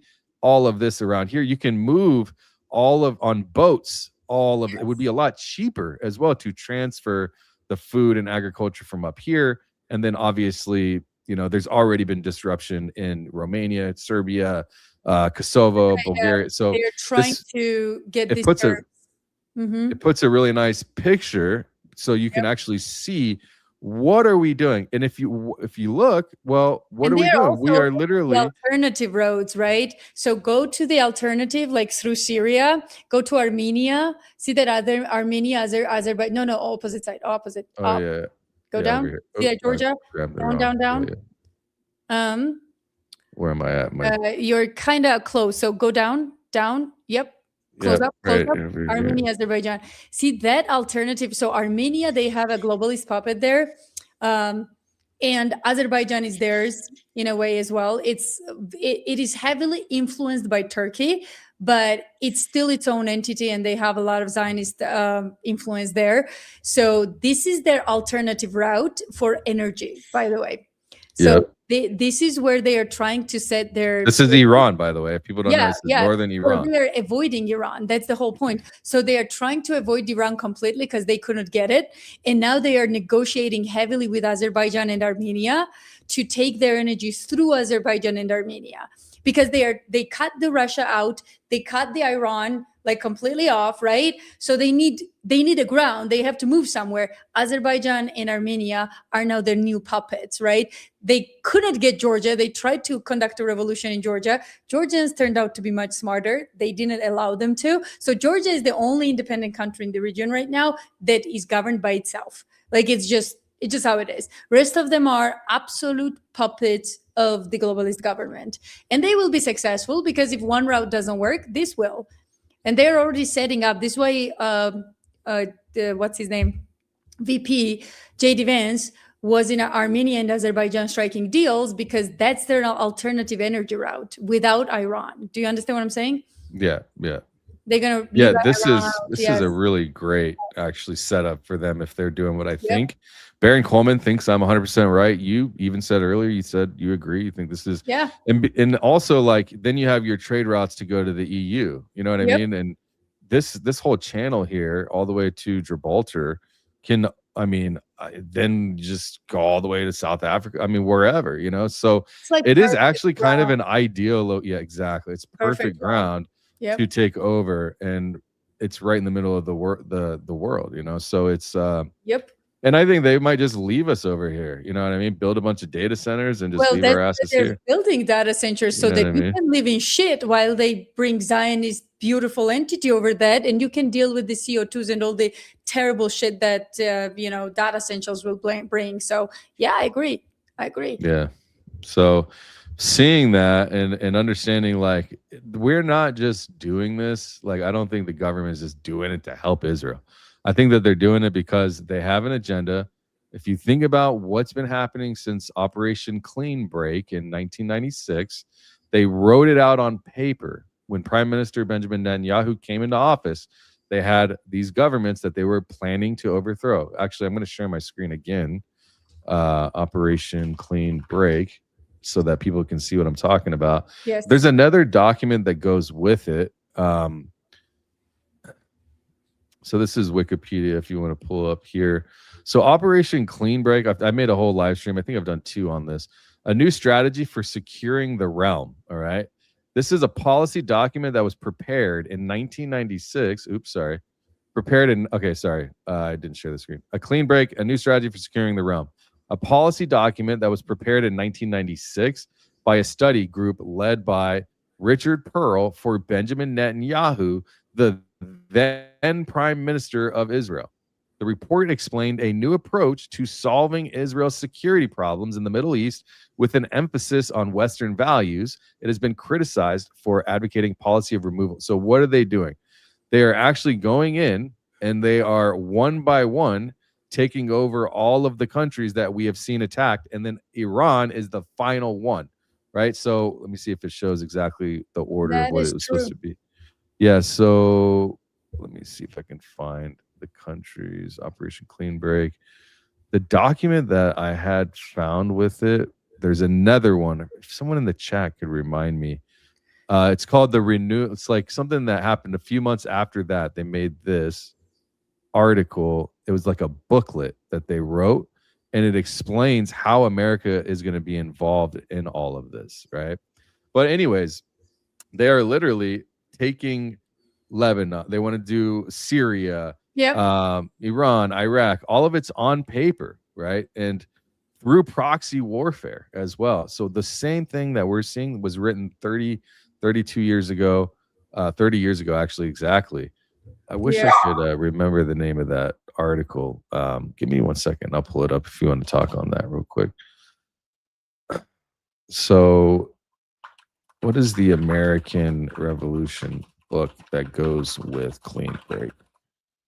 I think it starts with, let me see if I can find it real quick. Yeah, I think I'm going to look at the chat real quick. Guys, we'll get to your questions in a second. I think we're like almost 2 hours. Look at us, Dinks. Look at us. We're crushing it. We're fighting. We're putting out our dirty laundry out there.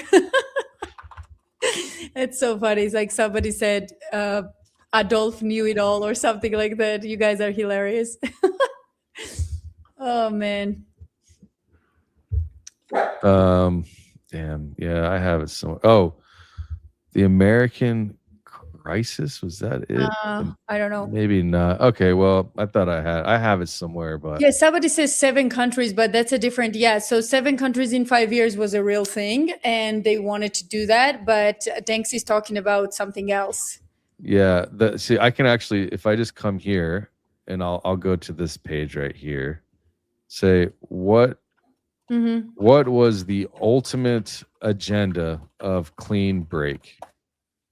While I look for this somewhere else, try to find that bookmark. So it says here, let me look at this bookmark real quick and then I'll read it. So okay, so this one says what is the ultimate agenda of Clean Break? The report itself. All right. Yeah. The immediate Guys, do you wanna diplomatic see my dog? objective. Sorry, they want to Let's see my see. dog. It's Judy, okay. come here. Show them. Judy, come here. Come here. The Judy. authors envision remaking the Middle East map to remove all existential threats to Israel. So this was designed as a sequential geopolitical cascade. Oh, look at the puppy. That dog barks like crazy.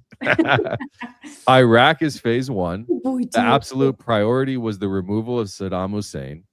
Syria and Lebanon were number two. The Iraq weakened is with Iraq, it weakened.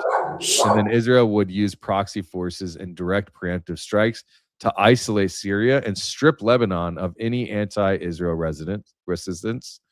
And then Iran, deemed the final frontier. The ultimate end game was the rollback. If anybody thinks that we're going to be in and out of Iran at all over the next 5 years, you're insane. This took 30 years to get to. You think they're just going to bounce on Iran after, oh, well, little things didn't go the way we planned it? No. This document is a government recognized strategy document and dossier, and it has other documents that go with it that I've been killing myself to find this whole time. Yeah. But it is an American Israeli. Are you talking about Wolfowitz doctrine? Because that's different.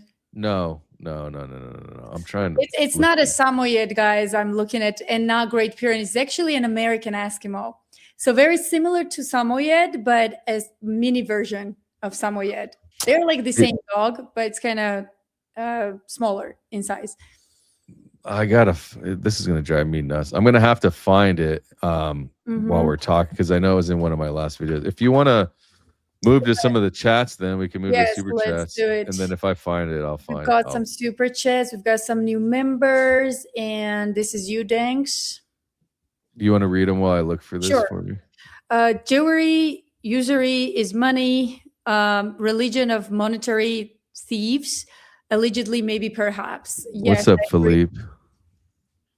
Yeah, bro. Yeah, I agree. Totally. Usury was actually the number one. Look, I'm not saying that what Hitler did was good. All I'm saying is that was actually the number one reason he started his whole thing. You know what people don't know? Have you guys heard of Sassoon family ever? That is something we need to do an episode about. Sassoon family was a Jewish family that pretty much poisoned entire China. They caused the opium epidemic in China. I mean, these people they were bankers and traders, and it's a long story, but Sassoon family is like something that needs to be investigated pretty, deeply. So, I found it. You found it? I found it, yeah. Let me... Okay. Well, why don't you show us that first, and then I can continue with the questions. Read another one. I'm going to make sure I pull up the actual pamphlet. All right. Israel has invested $50 billion in China. I actually don't know if it's 50 billion, but Israel has invested in China, and China has invested in Israel as well. So yeah, that relationship is cozy for sure. Let me see. Easy Money. Hi, I recognize you. Thank you so much. You always donate so, graciously, and I really, really appreciate it. Thank you. Just a little something to help for the beautiful work you're producing. Thank you. I appreciate it. Thanks. And I seriously work like our asses off to get this stuff out there. So Deep on Air, I think this is yours, right? Keep us. Yeah, D on Air. What's up, D? Keep up the great work. You two are a great duo on these live streams. Knowledgeable and well-spoken. We appreciate it. Thank you so much, D. I appreciate it. It's a scene problem. Yeah, it is a scene. Israel has a scene problem for sure. I agree. All right. I'm out on this one, thanks, but wanted to show you my support before dipping out. Thank you. Thank you, Amy. All right. Next. Okay, here, I'll share this real quick. Let me share my screen. All right, let's share this. Okay, go ahead. Do you want share? 1 second. Here we go. Yeah, I'm gonna yeah, so first let's show this. So if I scroll up here, so this is rebuilding America's defenses. So this goes together with Right. Operation Clean Break. All right, rebuilding America's defense. I never knew this existed. I stumbled on it when I was researching Clean Break, and so this is actually laying out how we are going to be involving in the new 2000s moving forward. All right. So this was established less than a year after Operation Clean Break had been implemented and given to Benjamin Netanyahu. So the project for the New American Century is a nonprofit educational organization whose goal is to promote American global leadership. The project is an initiative of the New Citizens Project. So they go through and they explain like all the reasons why the West is the best. And then it kind of starts going into, well, what are the key findings? Why another defense? This is like a 90-page dossier.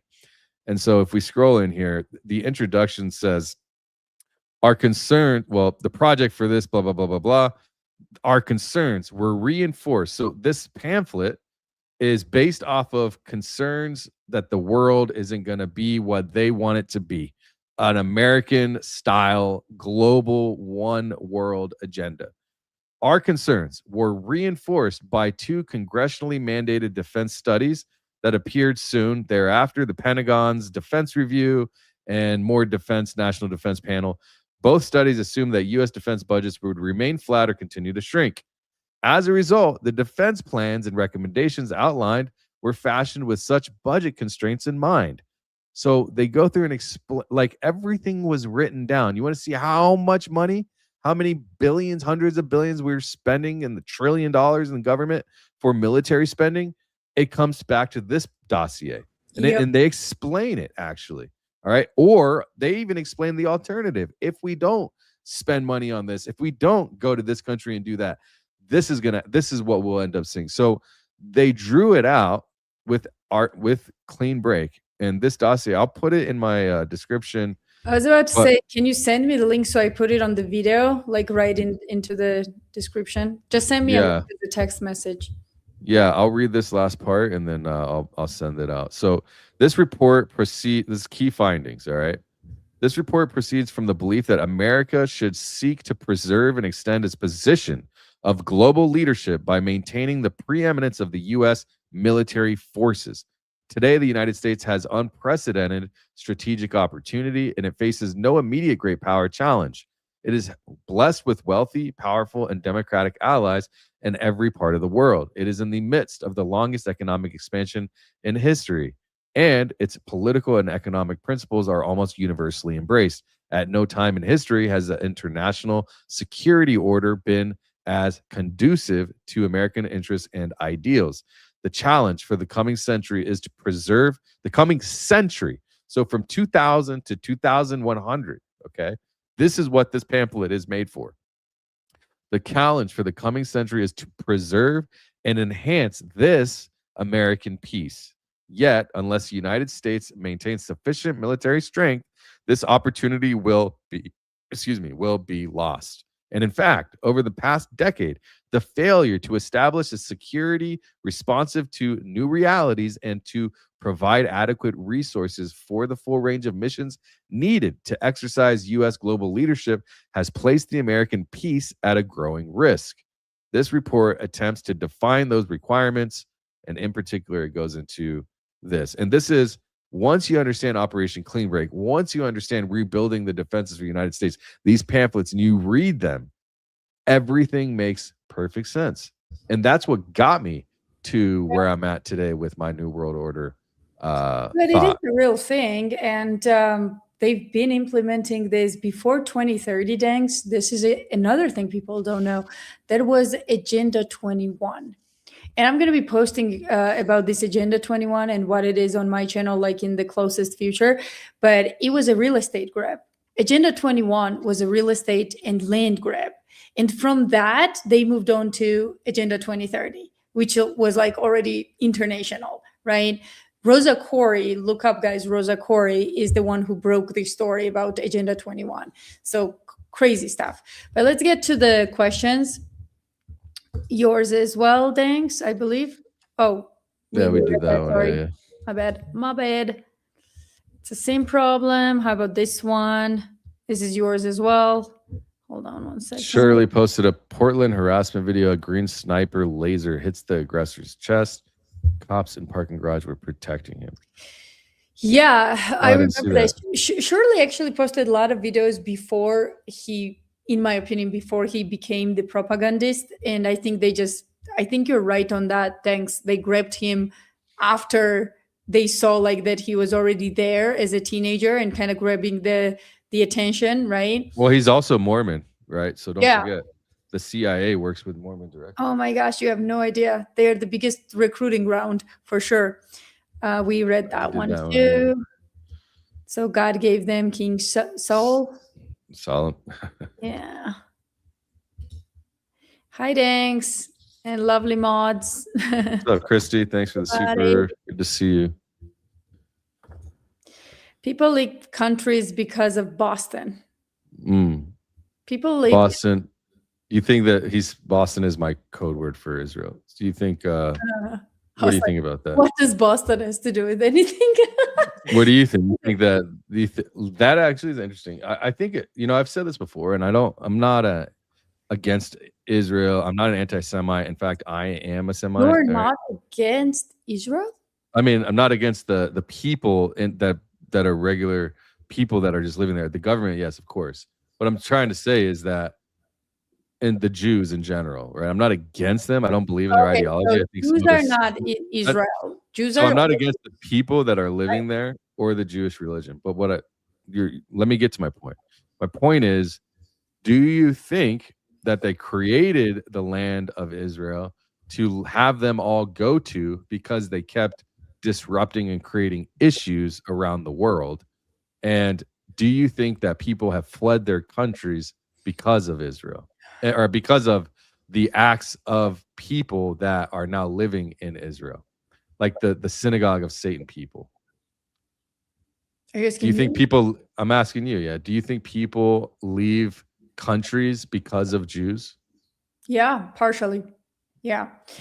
Again, my view of Israel is slightly different. I don't think Israel controls us. I think our deep state controls Israel, and only then Israel controls us. Israel is a completely useless entity without our money and support. And then money and support comes from the United States, and Israel is a state because of the United States. So I think it's a triangle. It is not A point to B. Israel controls America, that's it. No, it is deep state controls Israel, and Israel controls our Congress. Yeah, That's how I see it. 100%. But yes, they are It's living fucking their- bullshit. Yeah. I did a live stream the other day that proved that lobbying in general kills people. Right? Yeah. Lobbying is murder. When you add up all of the things that lobbying adds up to, people die because of it. And this is happening in many different avenues, from the big tobacco lobbying, pharmaceutical lobbying, airplane lobbying, whatever, like Israel lobbying. And so now we're just seeing more of that. And it's Biden who said, you know what, if there was no Israel, we would have created Israel, or something like that. He said we would have created one. Well, why? Because again, it's a deep state entity. It's a candy for deep states, their tool that they are using. But Israel by itself is a nobody. They have no power by itself. So, okay, next one. Israel has been controlling us for years. It's bad. We just talked about it. It's kind of our deep state controlling Israel, and through Israel, they are controlling our Congress. But the problem we're facing in the US now are problems because of our government, yes, is implementing Stasi tactics. Absolutely. Yes. I did my last live stream was on Stasi. So true. It's like, I made a short video. I'll send it to you about. There was this Stasi woman that the government was incentivizing people to snitch on their neighbors and their family. And this one lady was speaking out. Her name was Vera. Vera was speaking out against the regime and the Stasi, and her husband was an informant for like a long time. I forget how many years, like a decade or longer, and ended up. It's just not good. So that's what we're turning it. The Stasi was a surveillance state, but it was done with people. right? It was done with people. So the difference now is that our surveillance state, our version of Stasi for the government, is much more sophisticated, and it's better because every cell phone is a surveillance device. Every camera is a surveillance device. Every IP camera, I should say, any camera that's hooked up to the internet. So we are living in a Stasi time, and fascism. I always say, like, what we are seeing is less of communism and more fascism. And people can tell the difference because of the CIA propaganda for years, how they first aided communists, then they turned around and against them because of Stalin, because Stalin was not their puppet. I break this down in my globalist episode, how like they brought communism on Russia. Communists hated Russians. They brought communism on Russia. And then when Stalin took over and turned the game on them, because Stalin was not part of the globalist agenda, he was his own kind of, crazy. So then they turned on communism and aided fascism. And it's like crazy psychopathic maniacs. Yeah. So next one.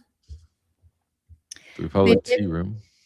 Yeah, the devil you know is better than devil you don't, as relates to economic systems. Elizabeth still rocks. Love you, Dangs. The problem is that evil can infiltrate any system.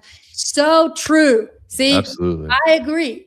It's mostly people in charge, not the system itself. Even though, just like every religion and every culture, like not every culture is created equal. Not every system is created equal, and not every religion is created equal. So yeah, I agree with you. Very wise. Ultimate goal, one world government, population reduction, the total control. Yes, and we are successfully following those footsteps. Yeah, I don't know why they would want to do population reduction unless it's just that they know that they're going to have to take care of a bunch of people. That could be the only thing. There's plenty of space on this planet. You could fit everybody inside the state of Texas, this whole world. Well, you know what I mean? So but resources are finite, right? So we don't have enough resources, and they are now seeing that. And that's why we are going to lab-grown shit and stuff like that. And I think they know that it's just not infinite. All right.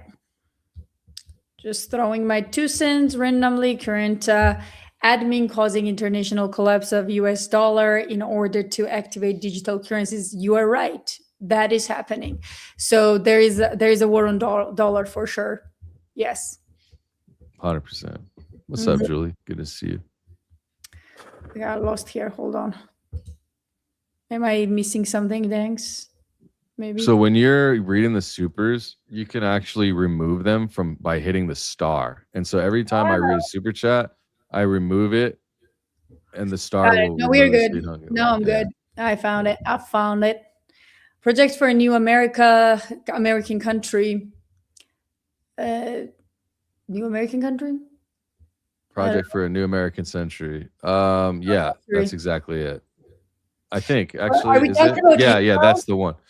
No, it's the dossier that I was talking about. The one rebuilding Americans' defenses for the new American century. Yeah. Thank you, Emmy. I was like, what are we talking about here? PNAC.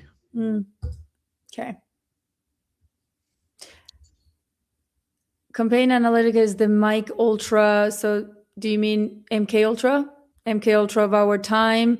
And it's swirled around Brad Parscale? Brad Parscale is the operator. Oh, we never talked about that. The Brad Parscale is the founder of Clock Tower LLC, which is the company that he runs. The Israeli Ministry Foreign Affairs is funding Salem Media and the integrating the Israeli messaging. We were going to cover Kim Iverson. That's directly tied into Thomas Massey's. I actually have that video we should play, but now it's about parallel economy and influencers, as he himself says. Yes, that is correct. Isn't that crazy that Charlie Kirk's show is run by Israeli entity now, foreign entity that is controlled by Israel? That's crazy. Yeah, the chief strategy officer is a foreign agent to Israel. Yeah, just showing you some love to Elizabeth. Love your work as well. Thank you so much. Love you guys. Thank you. Thank you, Julie. That's for you. Anne Marie, what's up? Member 4 months. Danks, new handle name on the tube. You know why I changed it? Sending another super chat after this review. Love you. I don't know why you changed it, but I see. Okay. All right. Love you too. Go Max! What's up, Keith? Yes. Go Max. By the way, we have Saturday live streams for members. It's only 99 cents on my channel, so you can come hang out with us. We're going to be doing AI, learning how to research, how to do some light coding with AI so that you can learn how to like make graphs and charts and stuff with Claude. So if you don't have Claude, I recommend you get Claude and join us on Saturday, 10 a.m. Pacific. Perfect. And get a membership. Yeah. Anne Marie, 1999. Hello, friend. Great job. Seriously, I have learned so much from you all that otherwise no one would hear about or see on the news at all. Keep digging. I'll keep doing what I can from digging over here. Love you both. Thank you, Anne Marie. It's always so good to see you. Thank you, guys. Thank you for giving us hope. What do they kill press? Yeah, I mean, it's a big deal with media today and everything that's happening, guys. I've noticed there is a very calculated shift right now from the deep state funding these so-called independent media channels. In reality, it's not independent. And I've got somebody on my radar that I'm going to bring up. I'm not going to say his name right now because I don't want people to go and like search unless we have like real documentations to why this person is funded by the intelligence and the deep state. And he's one of the biggest ones. And I can't wait to dive into his career, who he is, how he ended up in the media. And yeah, I'm going to kill that. Like, you know who I would like to, we should organize soon is me, you, and John Kiriakou. I think it'd be a really good conversation. I had John yesterday on my live. Oh my gosh, people, we had a ton of people watching and people love John.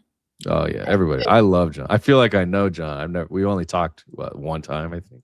Yeah, John barely is a talked friend of mine, and like every single time John comes to visit or I go to him, it becomes like a 5-hour conversation. That man is a walking encyclopedia. Like he can talk about anything. And yeah, some things we cannot talk here, but yeah, let's do a live with him. And I'll tell you we should do for next Thursday. Yes, let's do it. I'll tell you a funny story about John. So one time we're driving in Virginia. I lived in Virginia working on a project in DC actually. And he takes me to see like these other parts of Virginia that I've never seen. And he's like huge DC fan. He loves Washington DC. He was born to be an agent, to be an officer. And he tells me this CIA story. I'm thinking that, okay, if you're telling me this, then that must mean that I can tell the world, right? Like, because he didn't say, don't say this, like, you know, it's like secret or whatever. He never told me that. So I went ahead telling people this story, like everyone I could find, because it's a great story. And then one day I'm like, dude, you have to come and talk about this story on my channel. And he's like, what? No.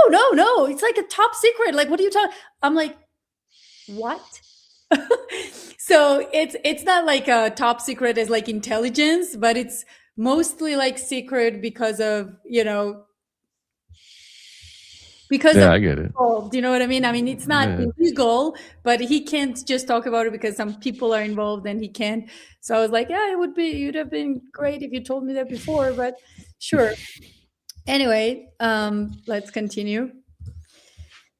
We read that one. One new member. How will they use the UFO disclosure PSYOP? I want to have Bob Lazar on this on my show. I'm prepping for it right now. So maybe we should do one with Bob Lazar. What do you think? Yeah, that'd be interesting. I'd be down for that. I followed his work for a long time. I mean, I think the UFO disclosure PSYOP, it could be, I mean, you know, we have history to look back at when it comes to Bluebeam. Yeah. These are all real programs, you know, and they tried already. And this is what I was talking about earlier in Cuba. This was in the 70s. They actually put an image in the sky of Jesus and they tried to create like a revolt. And so like you could use this UFO disclosure stuff to do a lot of different things, right? So it could be anything from creating some kind of revolts against something, it create fear. You could use it to create a one world. I mean, it is literally probably the most powerful weapon they have when it comes to using technology to trick Americans. And also, it might not. It could even be some might be real. You know, we might have some realness, but like the fact that our life hasn't changed much, even if it's been around for millennia, they are going. Why do you think? Okay, this is the thing. Let me say this. If there are aliens, they've been here. Okay. What would make it different now between the last 1,000 years, 500,000 years? Why would our lives need to change because we know about it? You see what I'm saying? So there's a purpose behind it. And the fact that they've been here, if they are truly here as aliens, I think of them as interdimensional beings, if that's true, or old technology that's been in this world for a long time that got lost and is still flying around. And they can use that to install like all the things I just said. So life shouldn't change just because we know about it. You see what I'm saying? But they'll create a reason to make change. Yeah. So I absolutely agree with you. Does that make sense, what I'm saying? Yeah, totally. And we are in agreement with that. There's a lot of shady stuff going on with this, like disappearance of scientists and so on. Somebody said, matey, should I finish the live or back up? Oh, what's up, Dale? We're about to wrap up. You can probably start from the beginning. It was a good one. We had a debate. Oh, yeah. We fought like We crazy. debated about communism. Yeah. She likes communism. Wait, when did I say that? You made it very seem like you were down for unfairly. communism. Don't put words in my mouth. I said my grandparents liked communism and they lived happily in it. I didn't. I'm Wild Wild West girl, where it's like you're smart enough, you'll get ahead. If you're not, you're just not. And that's what I said. I said I prefer this, but you cannot demonize communism because there are many people who love it, like it, and demonizing communism is a CIA propaganda. Yeah, but spend billions on. And in reality, you can't tell people that have never experienced non-communism that they of course they're gonna love it. They don't know anything else. That's the thing, right? Talking about Georgia, I mean, experienced both. Again, I just gave you examples of things. I'm gonna fight that. Well, I'm just saying, like, do you think that people in China, if they knew that life here was this way, they know they like, and they actually lived it, you think they would prefer China? Yes. They probably would. There are a ton of Chinese people who do not want to live here. And you know how many Chinese people travel to Europe every single year? Yeah, there's a lot. And buy a bunch of shit. And what pisses me off is they buy German made. And Germans, due to their capitalism / socialism or whatever they, in reality, oligarchism, due to that, they have to buy Chinese crap, $2 crap, because they can't afford real made in Germany anymore, while Chinese people can afford made in Germany. It's sad, but it's true. So that's what I was saying. I never said I like communism. I said, no, don't demonize something you never lived and don't know about, right? And I will never know about it because I personally never lived in communism. I only know what my grandparents tell me they had, and I don't have that luxury today, and I'm pissed about it. You know, I would love to take off for 3 months on a vacation in a nice place, paid, you know, fully with food and everything. Like, please give me that life, you know? So anyway, I was looking through my passport to see if I got a new passport since I went to, so I don't have the stamps. I have some here, but the Americans, yes. So love listening to you guys. Elizabeth, have you ever watched The Americans? I have. It's a very heavily written script. It's a funny show, though. I mean, I enjoyed it. It's a great show about Cold War spies created by a real spy. Changed my thoughts on USSR. Yes, that it is. How to explain? It has its reality moments, but it's still heavily Hollywood it's heavily influenced by Hollywood. How do I say that in the right way? But yes, I like the show a lot, actually.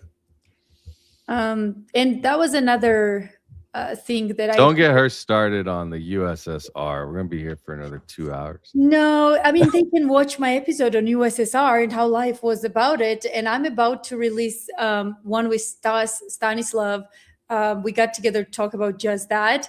And he always tells Americans, guys, you need to differentiate between KGB and what it did. You know what KGB was? KGB was Homeland Security. That's it. That's it. It's not CIA style, right? And there's a big differentiations. But anyway, watch that episode. You'll find out what communism was about. Okay, let's continue. If there's any more questions. And guys, do you want us to do an episode about royal families? I think that would be very interesting, no? The ties of royal families and how the bloodlines and yes, presidents. Okay. Bohemian Grove. We should bring Alex Jones on for that one. Oh my gosh, I Wouldn't had that be good? Yeah, Alex, go check out my Alex Jones episode on Bohemian Grove, guys. It's on my channel. It's absolutely crazy. You know, he got groped multiple times while he was doing that. No, I didn't know that. Oh my gosh, you should check it out. But anyway, I'm going to do a quick story before we leave about royal family. So I actually met a princess once. During my acting days, I was on Sundance Film Festival, and a friend of mine got to know this woman. She was not a girl, like she was late 30s, like a woman. And he brings her over and he's like, hey, you got to meet I'm not going to say who it is, but it's a real princess. And you're going to, you have to meet this girl. Like, she's smart. She's amazing. I like her, blah, blah, blah. We do not know who she is because she's not English royal family. They are the most known, right? But people don't know that other countries in Europe also have royal families. Like, for example, Luxembourg has one, and so on. She was from one of those families. She was a real princess. And we spent the entire night with this girl, clubbing, moving from one club to another. And we get very tight for like 2 days in a row during this festival. And then she goes, I'm a princess. And I'm like, sure. I'm taking it as like, I'm a princess, like a girl, whatever. I'm like, sure, yeah, I got it. Great, you are a princess, like pink, all of that. She's like, no, I'm a real princess, like an actual princess. And I'm like, what? She's like, yeah, I belong to one of the royal families. And I'm like, oh my God. And why this was a shock.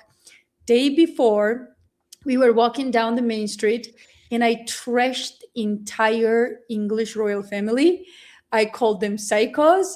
I called them Nazis. I said, this psycho family is literally draining England's wealth and don't pay taxes.